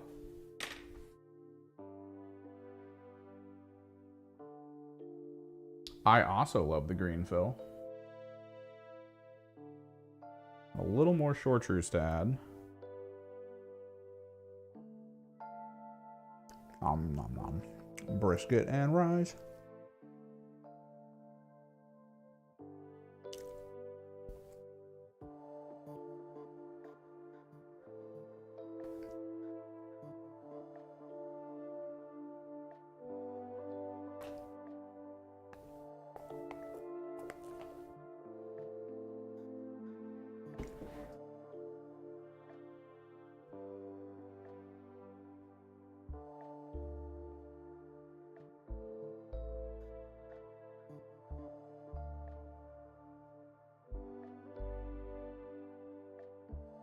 A little capillary chartreuse.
what I'll do with the vents, I'll take a little bit of the actual straight up fluorescent green, and I'm going to hit it from one spot and then let it kind of spread a little bit.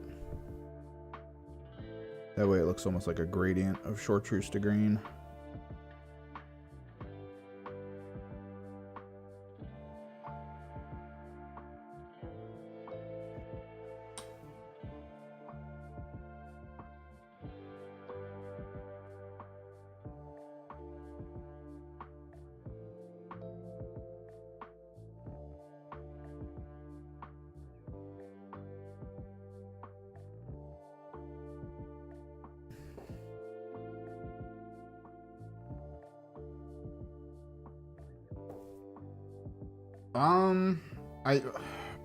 I want like more foresty stuff.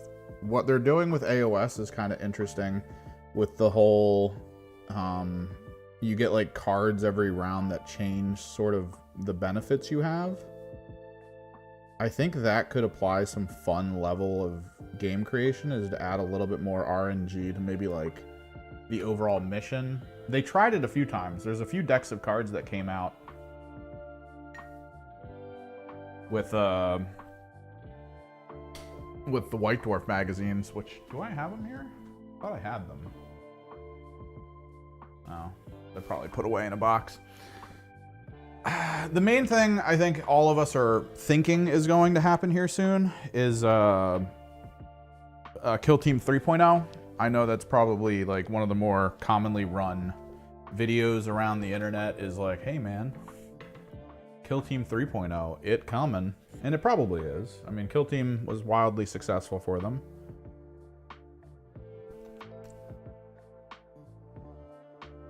What I'm hoping is that Kill Team 3.0 is just a fleshing out of the rules.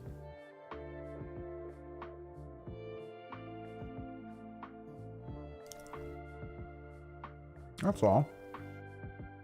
And then team-wise, we need a Tyranid team. That has to happen.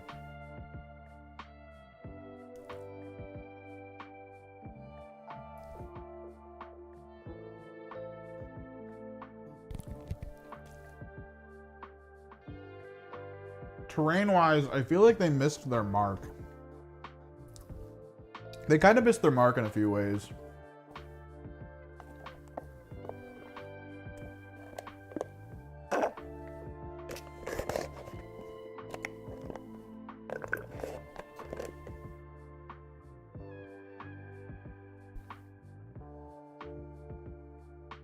Like Season 2 being Into the Dark, the assumption was at least one of the team combos coming out during Into the Dark was going to be Tyranids, mostly Gene Stealers, and some form of Imperial army that has a Terminator in it. That way it feels like Space Hulk, and it would be called Space Hulk. So that sucked that that went away. Before Season 3 launched, there was a book that came out that was Tyranids versus Catachans in a forest as a book, and that book launched around the time that Season 3 started. So a lot of people were like, yo, is that going to be the crossover? Is it going to be this Catachan team that has like a female lead or like one or two female characters in it versus Von Ryan's Leapers or something in a forest setting? Oh my god, that would be amazing. We're going to get the forest setting, and it's going to have like all these cool functions of being able to like go into large areas and having benefits of cover and blah, blah, blah, blah, blah, and all that. No. Instead, we got platforms and like oil rigs, and the first teams we got were, what was it? It was the relaunch of the Striking Scorpions, which you would get the Striking Scorpions, but you would also need Banshees and Dire Avengers if you actually wanted to play that team, and Scouts, which, I mean, we already knew what the Scouts looked like. They already showed them to us before they announced the season, so people have said that Warcry was getting rolled into Cities of Sigmar or something, or whatever the other Sigmar game is, but I don't know, man. A lot of people really do like the Warcry system of play. I think it's okay, but it's kind of, from what I understand of it, it's very close to like Combat Patrol and just small scale versions of the main game, which Spearhead, if you think about it, is kind of the new Warcry, sort of, but not really. So they kind of want to do, I think, something else with Warcry. I noticed that the Disciples of Tzeentch Warcry team, not the Eyes of the Nine, but the Jade Obelisk's, are in the index. Like, it's just in the index. So I feel like they're trying to do like a weird combination. All right, this should have dried at least enough. We're gonna Druchii purple. This is gonna be a pin wash of Druchii on the flesh tones. For those who don't know what a pin wash is, a pin wash is when you take a really thin brush, you load it with what you want to use as a paint, and then you specifically go into cracks and crevices with it.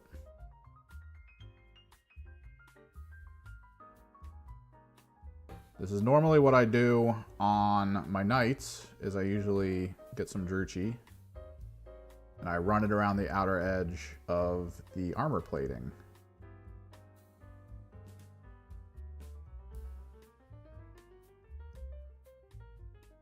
This is mostly done to at least draw some emphasis to the components. It really does like bring a lot of it out and pop a lot of it. Whereas what I did already with the pink was we flattened it a lot. It's a very flat color.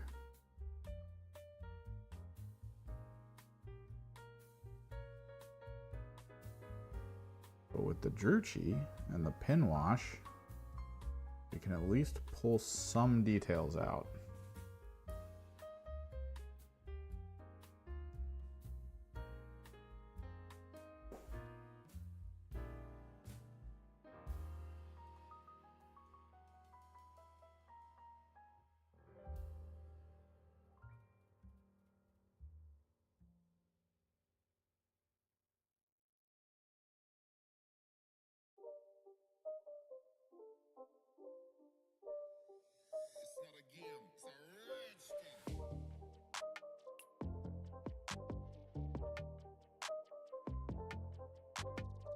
Oh, you're talking about...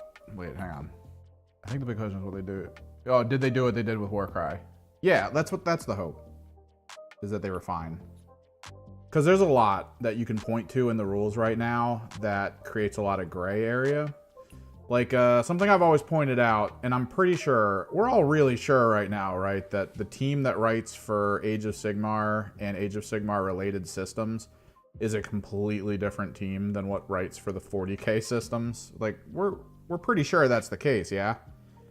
Because I was reading the Age of Sigmar rules, and they made a lot of sense to me. They were very clear on situations, and then there was a flowchart. Normally, I only get flowcharts from Age of Sigmar stuff, like Underworlds has a flowchart.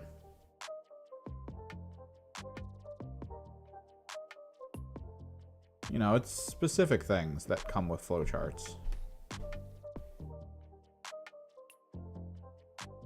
We need that for Kill Team. We just do.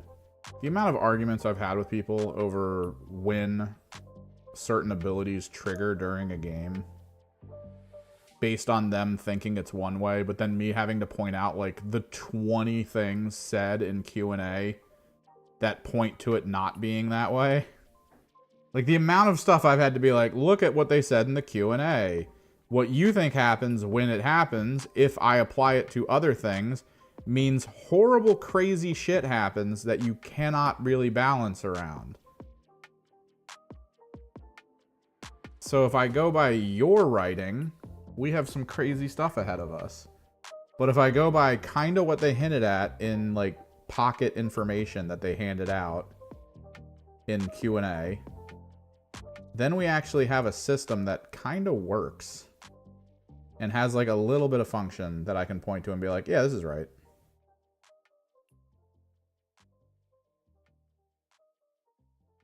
This feels balanced. And if they can just figure that out, man, if they can just achieve that for anything in the 40K area, I'd be happy.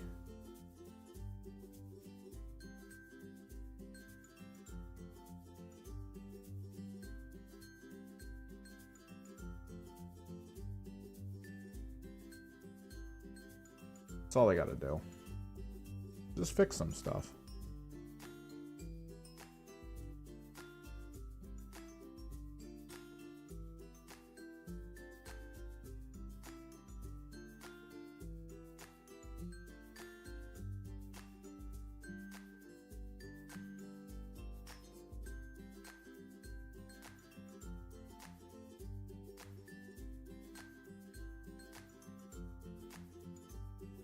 Dude, this skin looks so ridiculous. Once you apply the Druchii purple over top of it, it looks so horrifyingly like decayed and demonic. It's great. Oh god, it's alright. Sneeze mode. Probably should have muted the mic.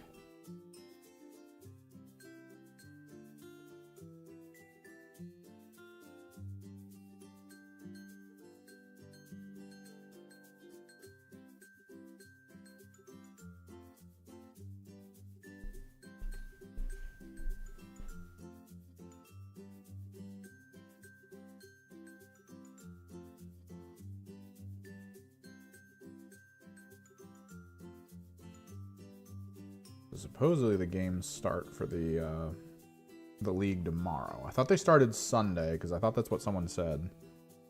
But then I double checked online and they were like, yeah, man, Saturday. So I'm going to try to get to one. See if I can play.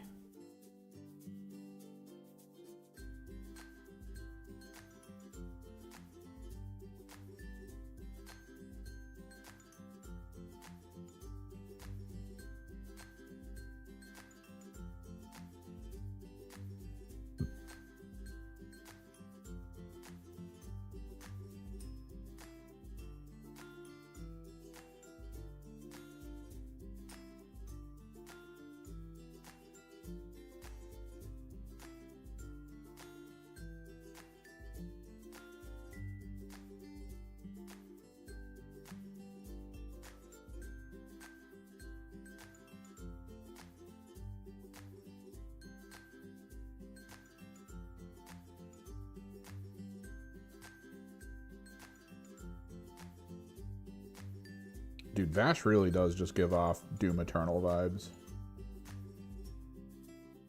Rip and tear until it's done. Just blast BFG Division in the background whenever he's on the field. I'm 100% pushing through for the base today. It's gonna slow down my my white chili chicken cookie that I want to do, the cooking stuff, my meal prep.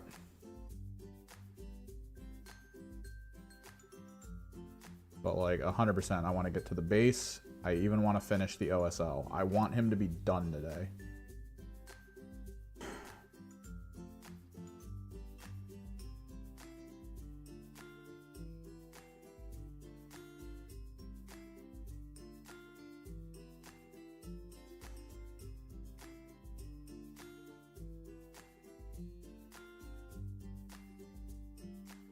This guy out here dropping the tabs all though. All right, Pope.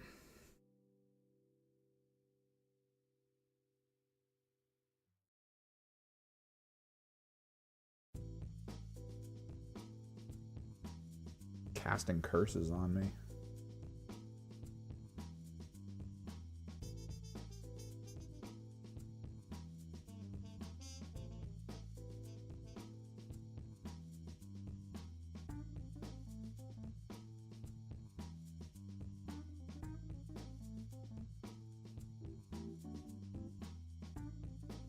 Freaking Harry Potter spells.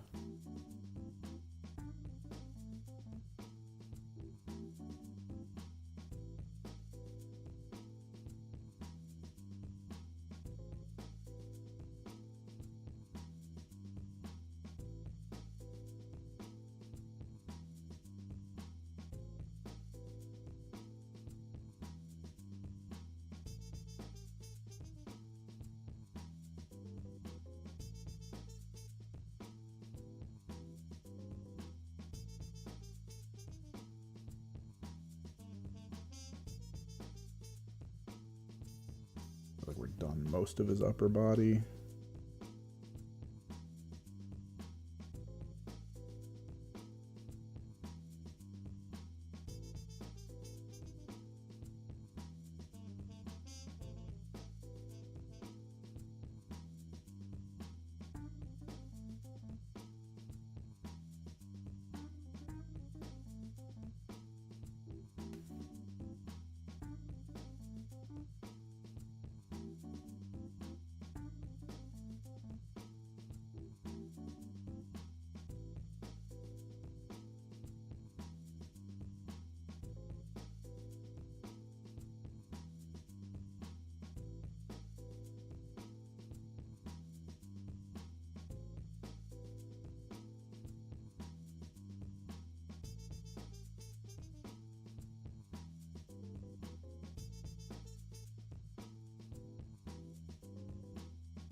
So the one store near me that was trying to start up doing like hobby days, out of nowhere was like, we give up.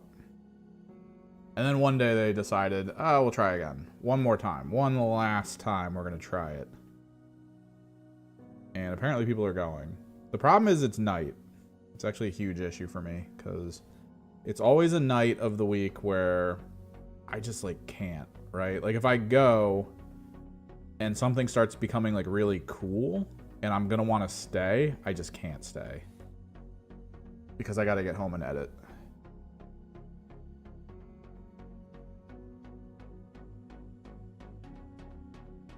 So the timing kind of sucks.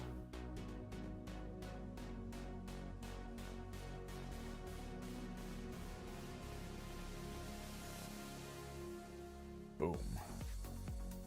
Fully pin washed.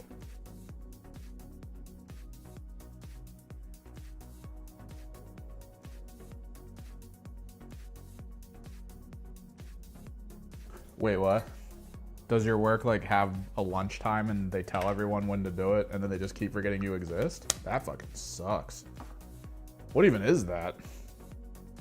How's that a thing?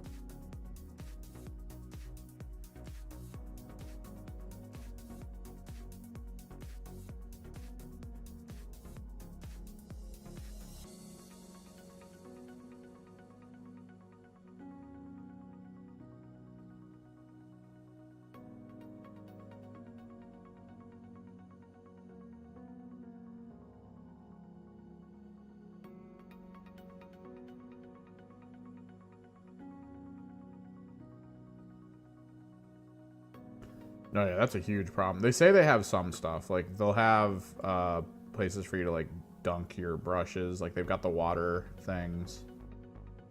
But, like, I have all my paints.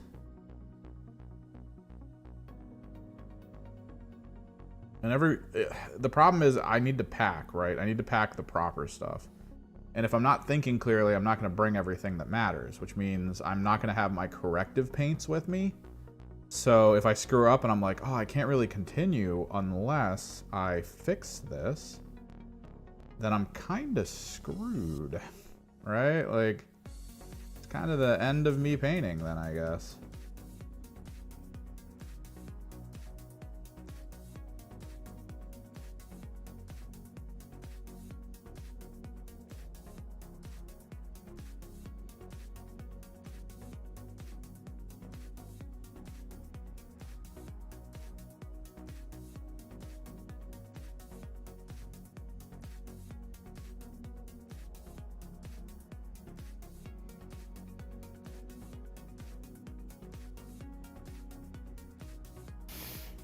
Oh.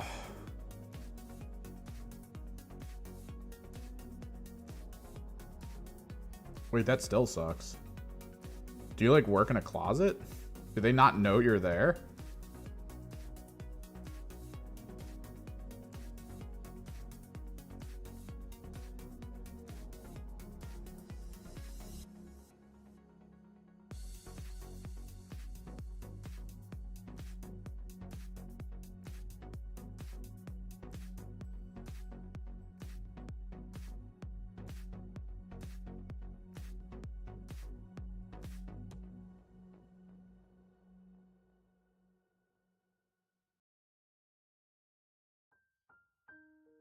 Were you like new enough that they still haven't made you part of their schedule yet?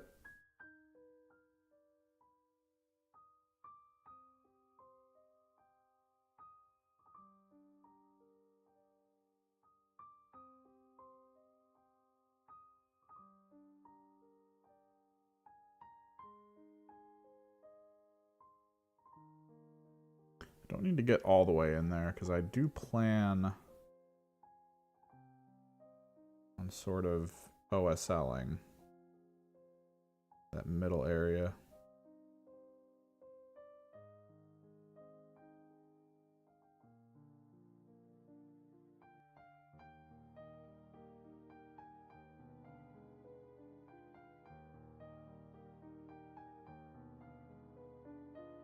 What the fuck?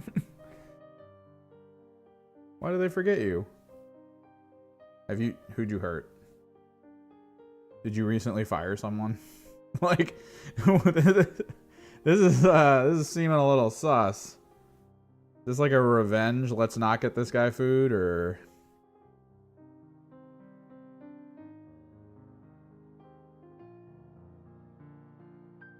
This feels very revenge oriented.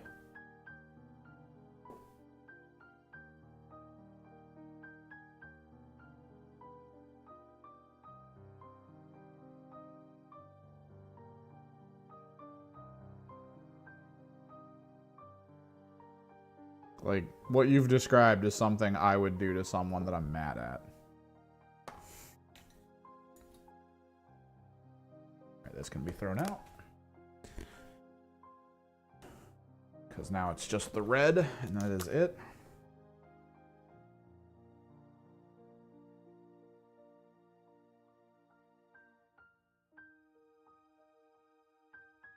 Welcome back, Arturo.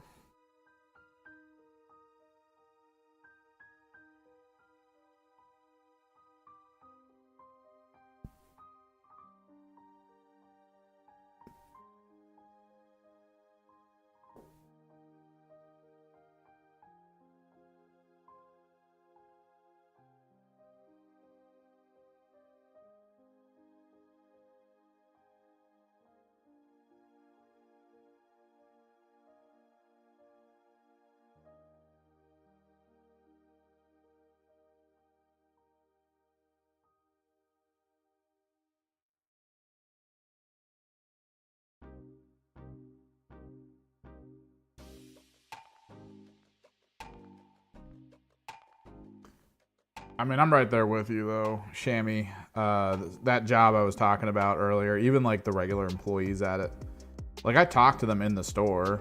You know, I shot the shit with them. It was great. But, like, I started finding out that most of the people that worked there would do, like, personal team rallying things. Like, it wasn't like management being like, oh, we're gonna buy you a pizza to distract you from the fact that you're making poverty wages and making other people millions of dollars. It was genuinely like, as a community, like as the team, we were people in that group would be like, oh, man, that was a crazy week. Maybe we should go to like a bar or something. And they would just plan for it. They would plan to go out. They would plan as a group to like meet at a place and hang out and talk as like a chunk of the store when they all kind of lined up with their time off. And that had been happening for years. For pretty much all the years that I had been going there and working there. And never once did anyone go, hey, let's ask the guy that basically does all the things in our one like home appliance section.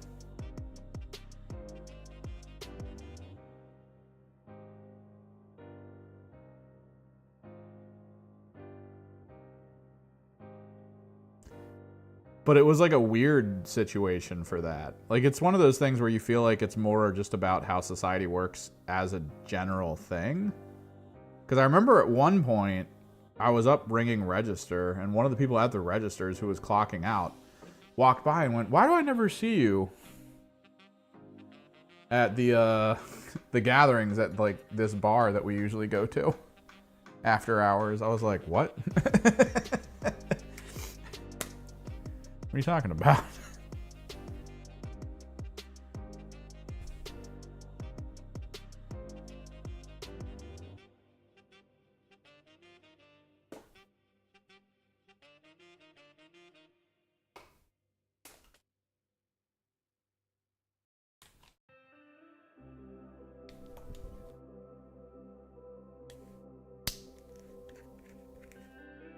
So it was almost like they just, I guess whoever normally starts the invites for that just assumed I wouldn't want to go for whatever reason and just like kept going with their lives.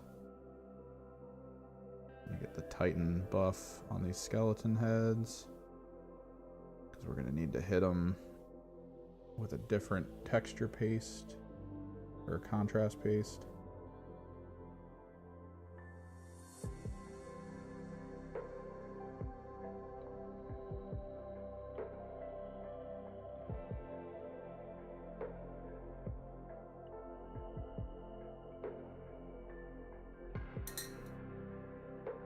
Which weirdly feels less like them trying to ostracize me and more like the universe being like, yes, this is right. This is how it should be.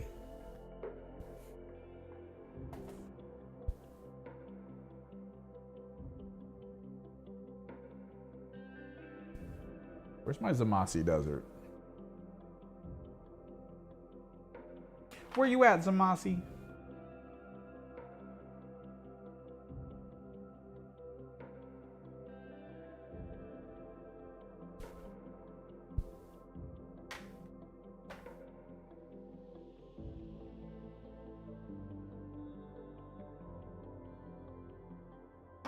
So there's that. I feel like we need to give it a second. We gotta plan a new video, guys.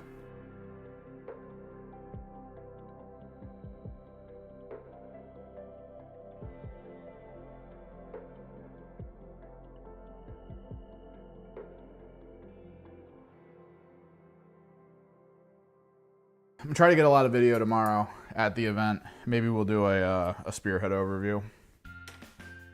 Because I am planning on trying to buy a box of the spearhead stuff, the Jade and Fire or whatever that is.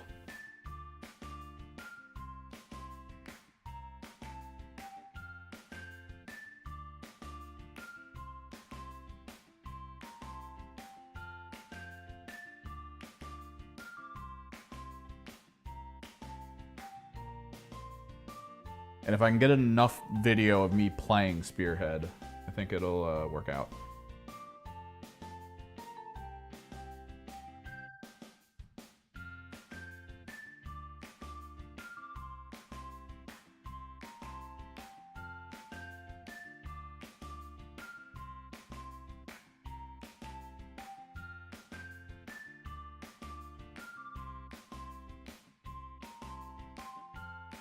We gotta give it a second to dry. We need Skeletal Horde, which I think was already up here. Nope. Got it. That'll be for when the skulls dry. We need the white ink. I think we want to go magenta for the little like demonic color that's going to be down here.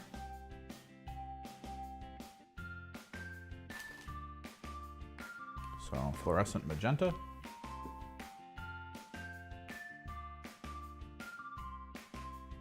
And then we gotta give it a second. So let me eat some more of this brisket.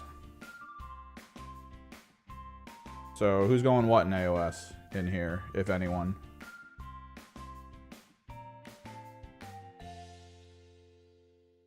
I do think, yeah, with the new AoS rules, I wanted to do a 40K rules overview video, and I did have one, which you probably might notice isn't on my channel anymore.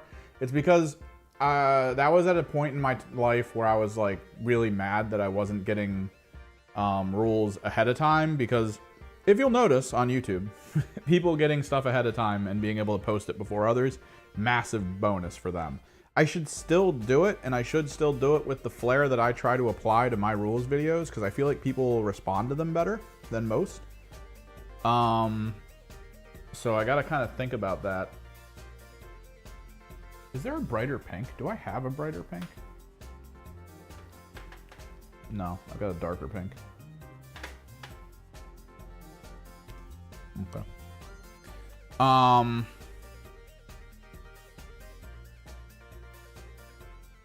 Here, let me get the servo started back up again so you guys can get fun. Let me zoom in on them a little bit.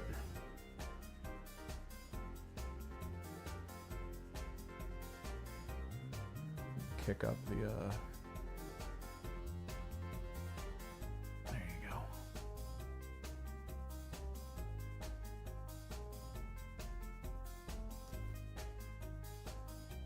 So I want to do a 40K how-to video now that Pariah Nexus is out, and we've kind of gotten sort of the gist of things. Because technically what I can do is I can focus on the core rules, and then we can talk about the modules. Because technically the Pariah Nexus things with, and any of the matched play stuff, like the card-based stuff, has its own special rule sets. Specifically with Pariah Nexus, actions now have specific types of situations that they can be applied to. Whereas the core rules, if you still play core rules and none of the expansions, it's like a different experience, basically. I think Pivot might be universal now? Yeah, Pivot's universal FAQ. So we can talk about that from that perspective.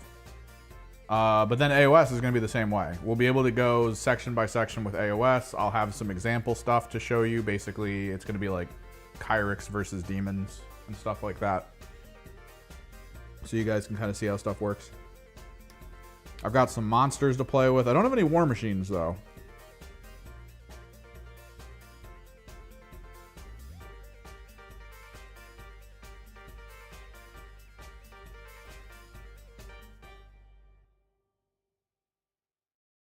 But if I do get the spearhead set like I want to,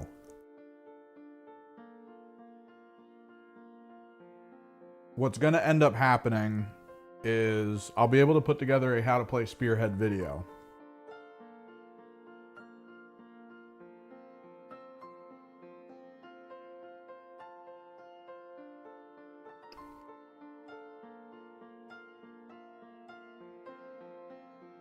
I also really want to put together a how to actually play Underworlds video. I know I did the should you be playing Underworlds video, but like I kind of want to do the how to play one at the same time. It is still very up in the air as to whether or not that's a system that's going to last. So it's a little problematic.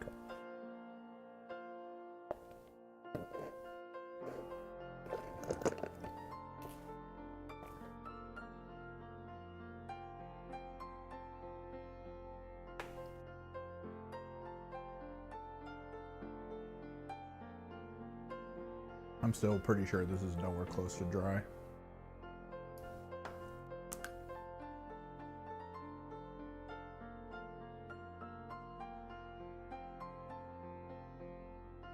Let's get a little more recording in.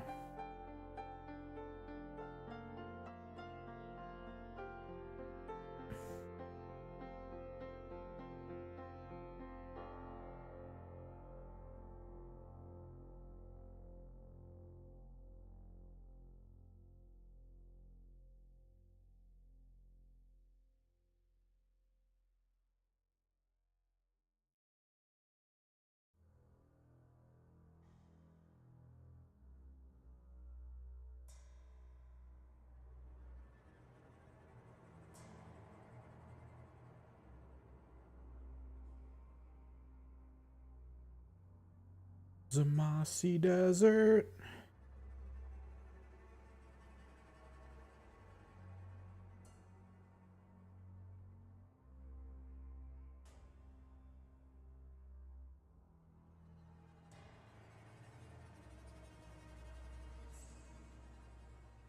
I mostly try to use this to do correctives over the coffee staining that Argos Dunes does on these surfaces.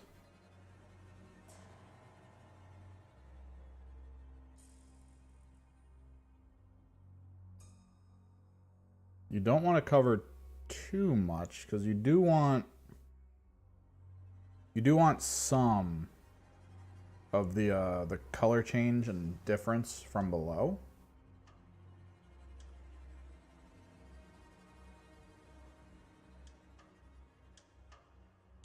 But like stone surface type stuff with contrast tends to coffee stain way too much.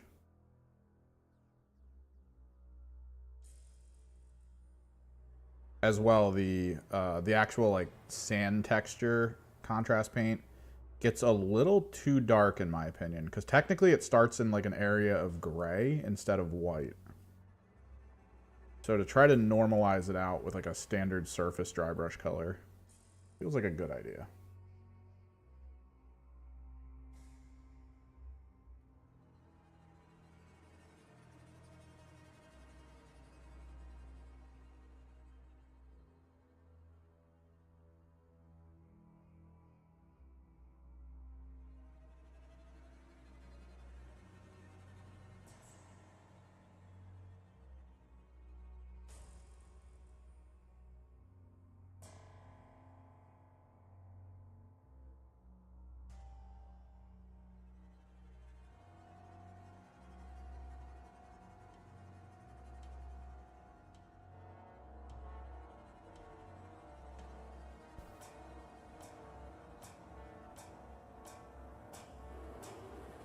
Talking about Underworlds? Underworlds doesn't have a lot of rules. Once you see the limit of what you can do, the game kind of gives itself up to the card game side of things, which that plays a little like how Magic works, right?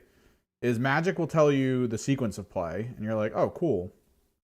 And it gets really detailed and specific with that sequence. It lets you know when interrupts happens. It lets you know how keywords work. Because when I first got into Magic, I didn't know at the time that every card you cast, like have to spend mana on to cast, is considered a spell.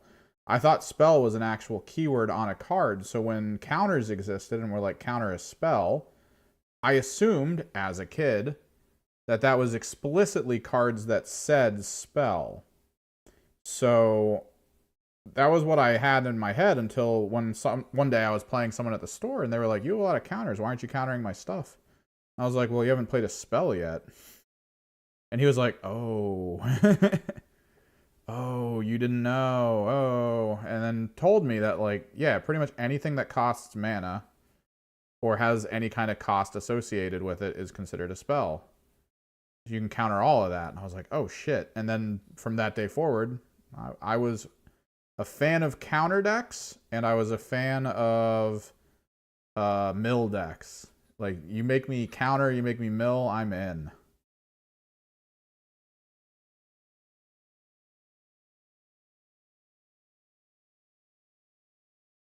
Oh, AoS? AoS's rules are definitely dumbed down from what they were, to a point where I think it will be a lot faster to play. We'll see. I know some people here are annoyed that 40k doesn't have a psychic phase.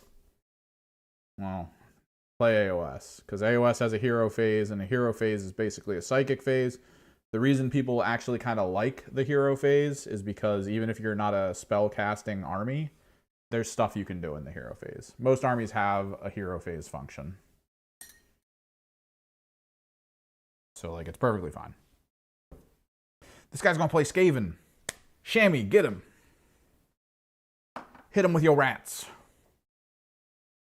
I have a buddy who's gonna play Cities of Sigmar, explicitly the Witch Hunters.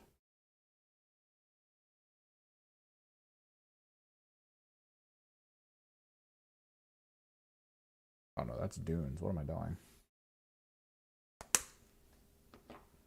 Where the hell did I put? Oh, there it is.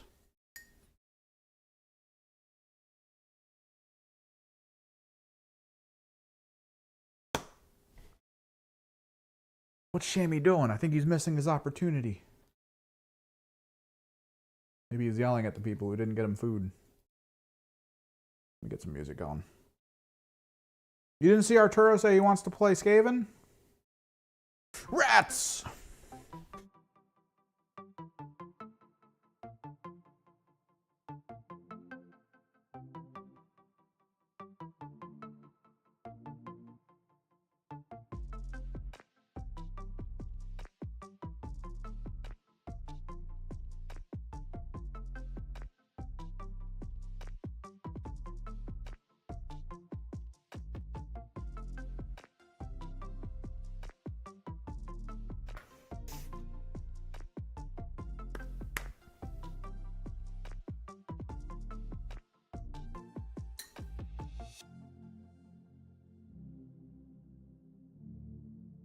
Yeah, I heard the new box is good.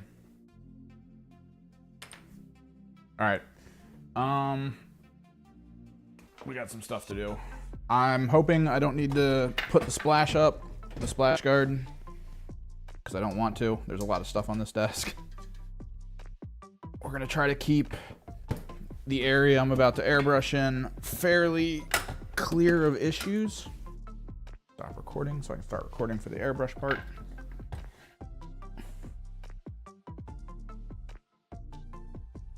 I realize I didn't break down my freaking airbrush pen the last time I was doing this, so let me try to work on cleaning it out and getting it ready. Yeah. Oh god.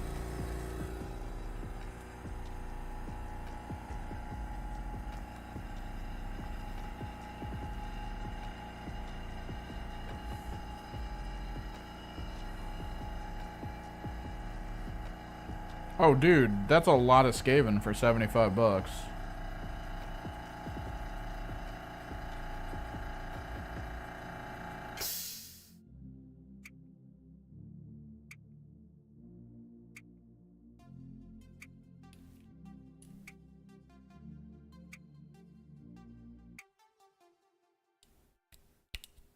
Ugh.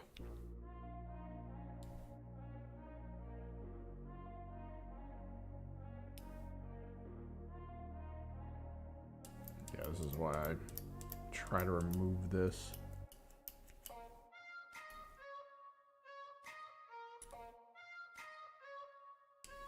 Clears it up a little bit.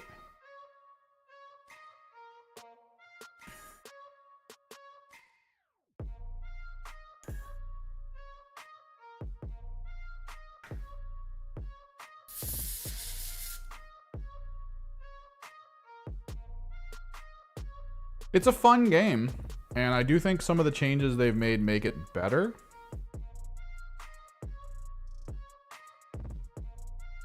For just like casual play. If you're a nuanced player, the changes have probably annoyed the hell out of you. But honestly, I don't care. I mean, there's other games. I'm a little annoyed that I built my Zangors before the new changes to Zangors, which another thing that I noticed. Zangors don't have variations anymore. They just don't.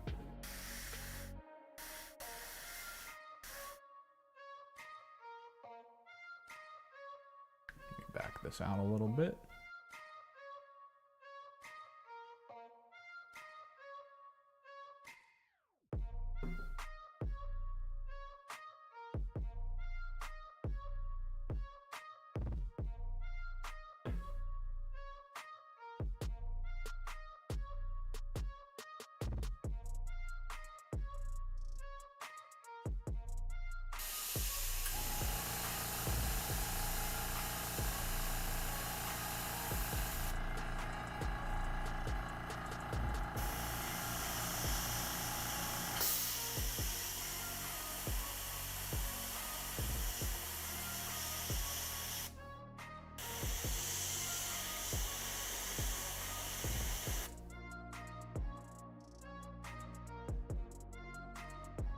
I'm actually not happy about that, because Zangors used to have like a tanky version and a DPS version, and that made me happy, because you could kind of like blend them for certain situations.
think that's fine.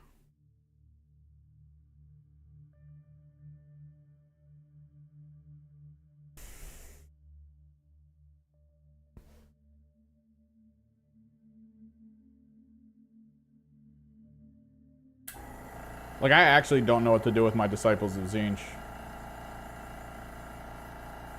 Like, for full-fledged play. I mean, there's not much you can do with the spearhead. The spearhead is what it is. You're not getting, like, a different spearhead. You're not just mix and matching your spearhead at all. But, like, I don't know, man. It just, in the current state of Disciples of Zinch, I'm trying to create an army in my head. And the only thing I can think of is figure out what applies the burning effect the most. Go with that, which is only like 2 units. I'm gonna have to paint the rest of my flamers and then the Fate Skimmer that I have, because he's super important if I want to go that route. And then we go the whole if you're burning -1 to hit function.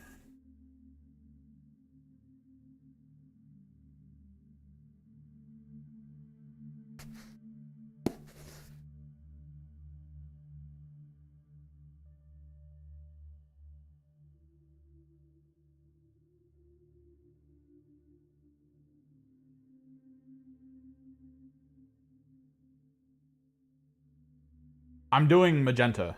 I wanted it to not be another green. I wanted it to be like a different color to draw different attention. So we're actually going to do a little bit magenta.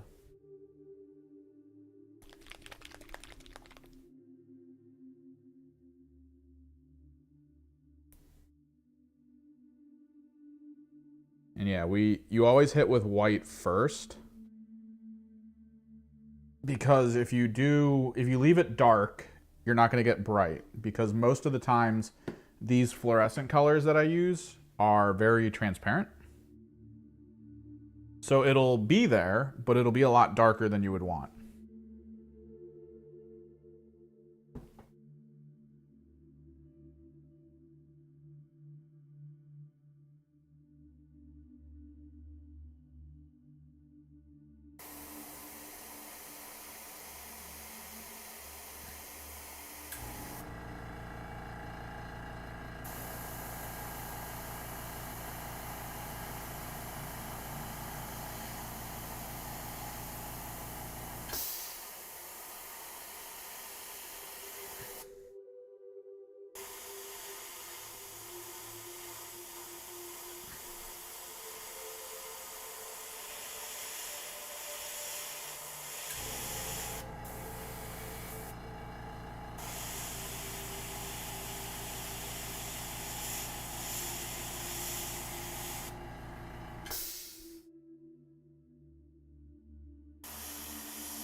The trick is you want to kind of stay low opacity.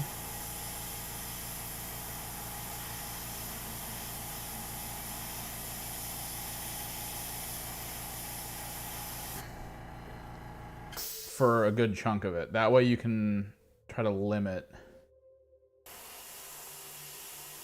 what's being applied.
Yeah, like you don't need it to come out quick. You don't need it to do a lot. You just need it to sort of come out slowly. And in weird areas, which there are a few of on this guy, well, I'm probably actually going to brush it in. Because it's hard to find every angle.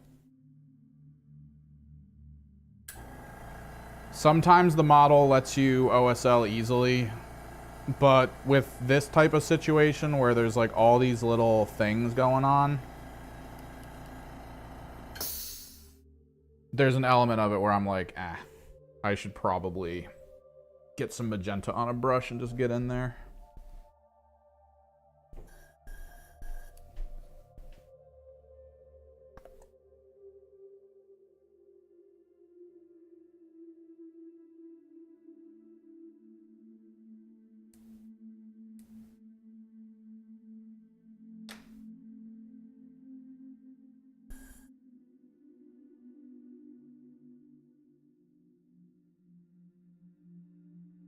And what I'm actually going to do is, instead of gradiating a lighter version of this, because I do have a fluorescent pink, I'm actually going to mix, and I can actually clean this brush out now. So that's done. Let me power down. Power down. Airbrush out. Yeah, exhaust valve open.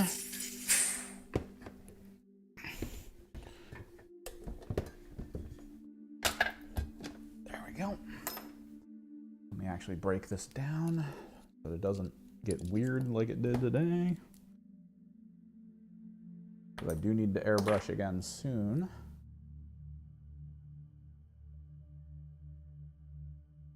There we go.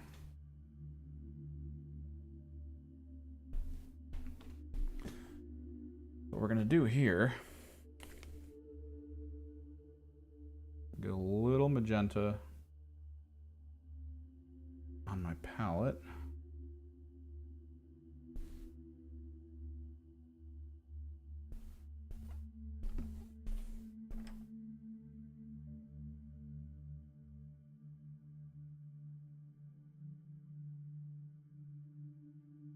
Because there's a lot of white in here that I kind of want to just get it magenta.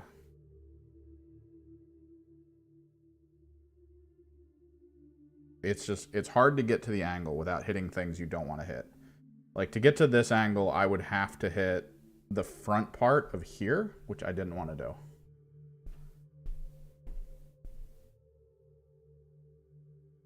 And the same thing kind of coming from this back angle. I would have hit too much weird stuff going down here.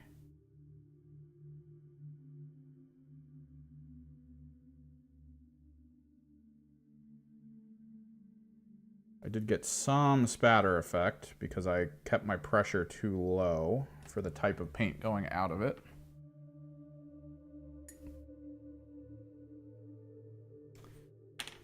But we can correct that.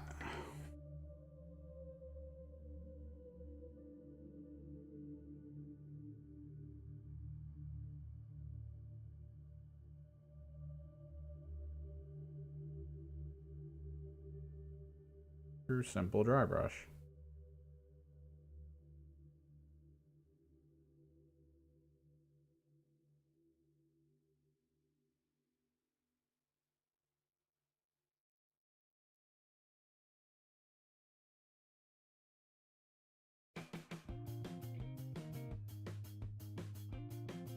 You'll notice if your airbrush is spattering like a little too much, you may need to just increase passive pressure or thin your paints a little more.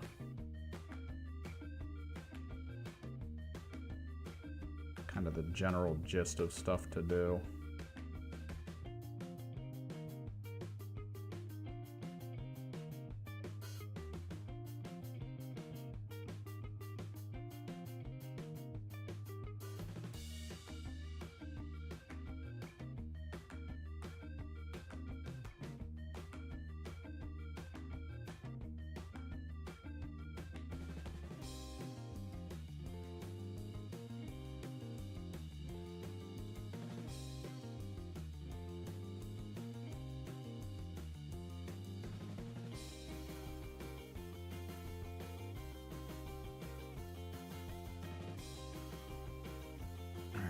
Next thing I'm thinking of to help out the little glowy effect.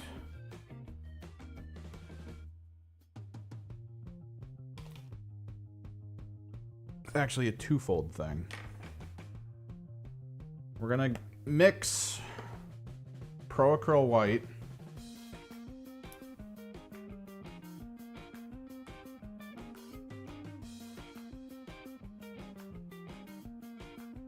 with fluorescent pink.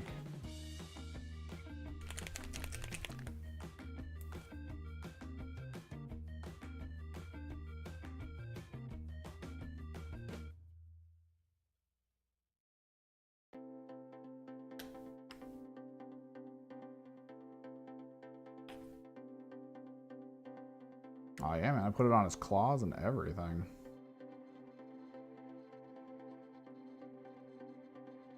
Pro Acryl White, fluorescent pink, stir it up.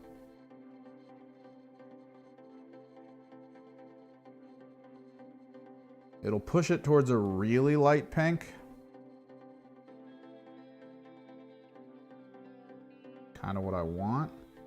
But it also messes with the opacity. And then if we just dry brush a little.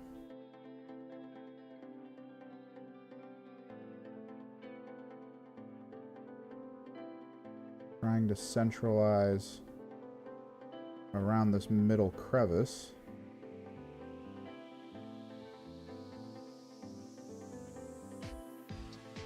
Just hit with some directional strokage. And directional strokes.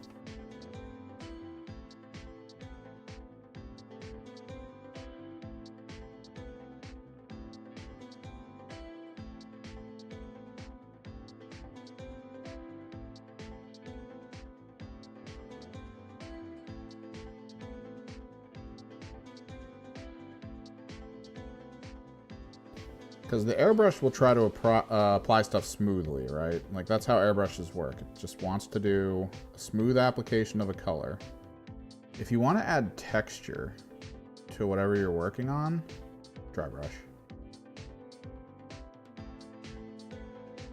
Just get it prepped as a dry brush application and then just go.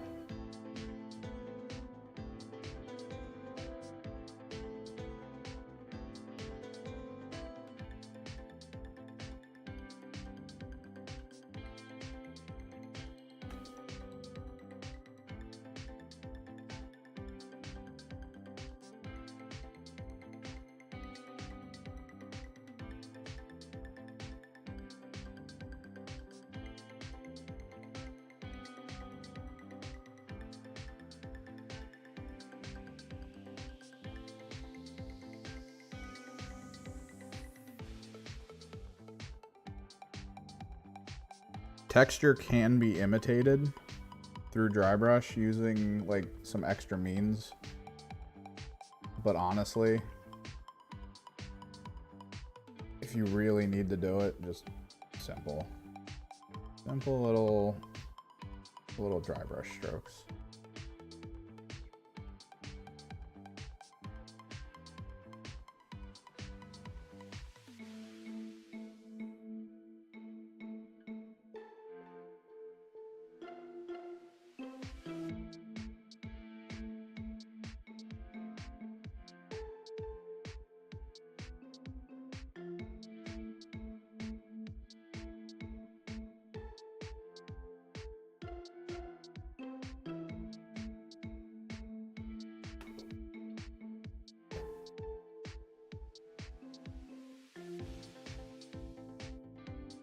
Garlic sauce.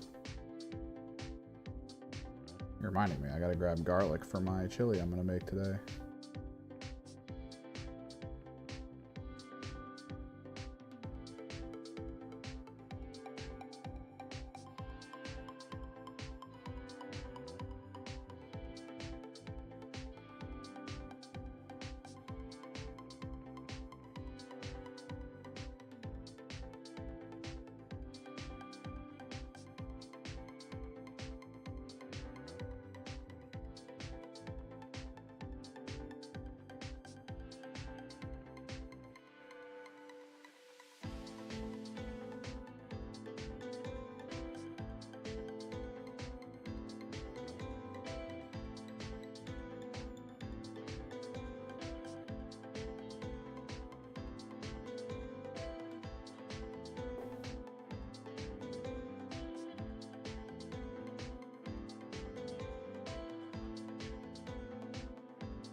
Make sure I've hit everything I want to hit with the pink.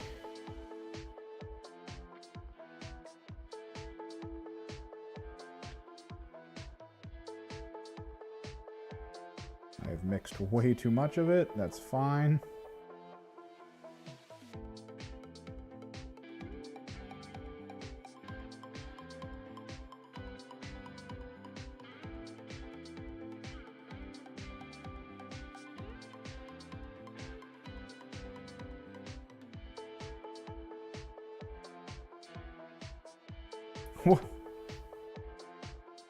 Why do you do this to yourself?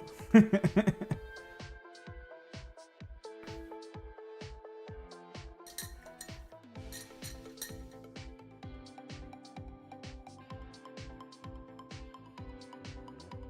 is it? Almost 2. This will give me a head start. Let's do the finishing touch. As most of you know, the true finishing touch to anything you work on is doing black around the outer ring. And we here at the Kimmerix Project choose black to be our ring color because we're not savages.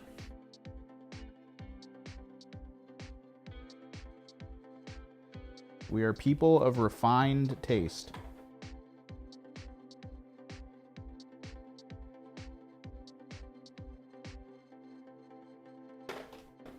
I'm gonna have to clean like all of this up. So,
boom.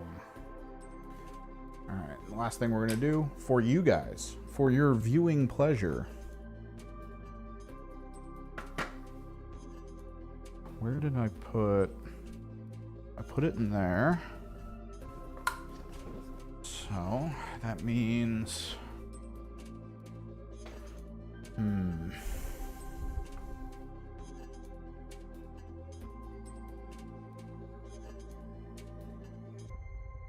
black light here.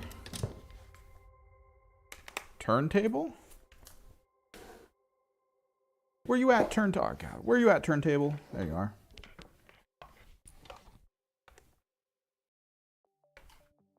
I gotta get something to like hook this wireless mic to.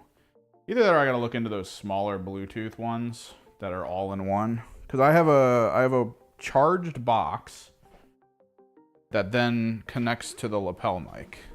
And I keep seeing people using ones that are just a lapel mic that's an all-in-one, and I honestly think I need that.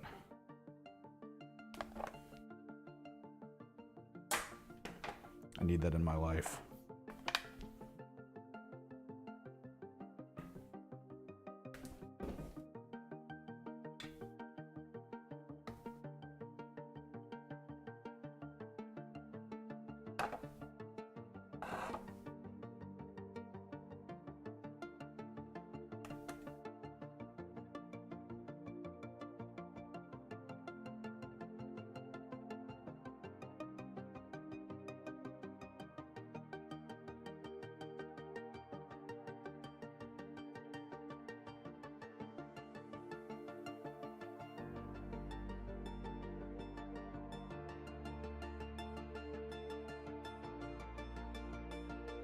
Oh, there's one thing I keep forgetting that I had to do.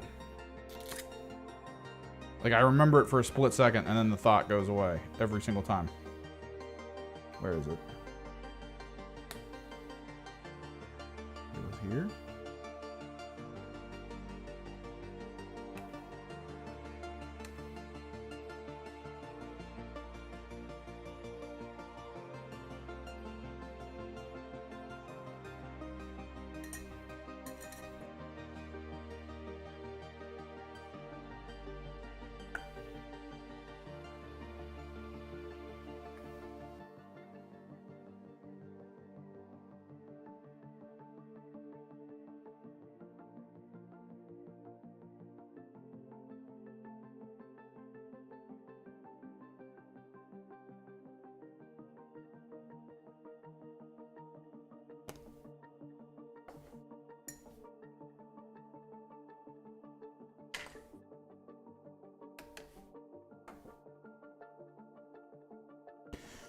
You think it's insane now?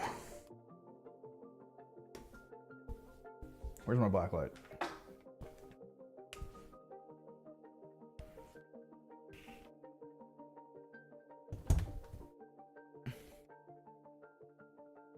Q, the only thing they fear is you.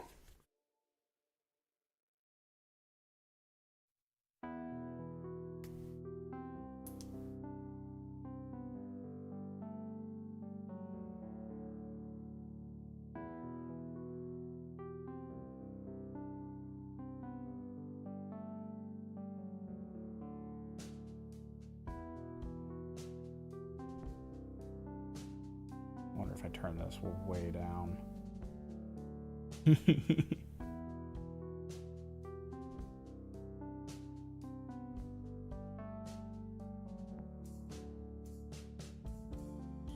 Probably turn it way up though.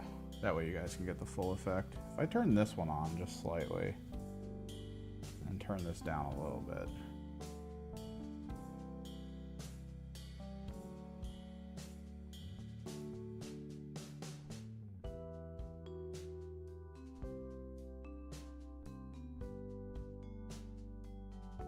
I'm gonna take some video of it.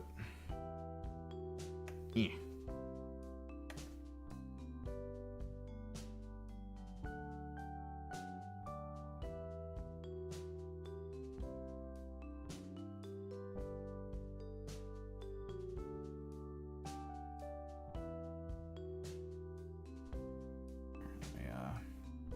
Servo action.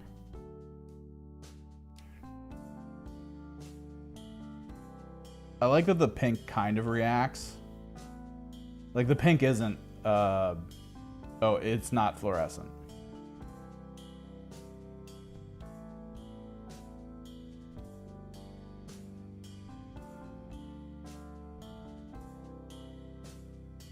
But like, it still sort of responds to black light, which is cool.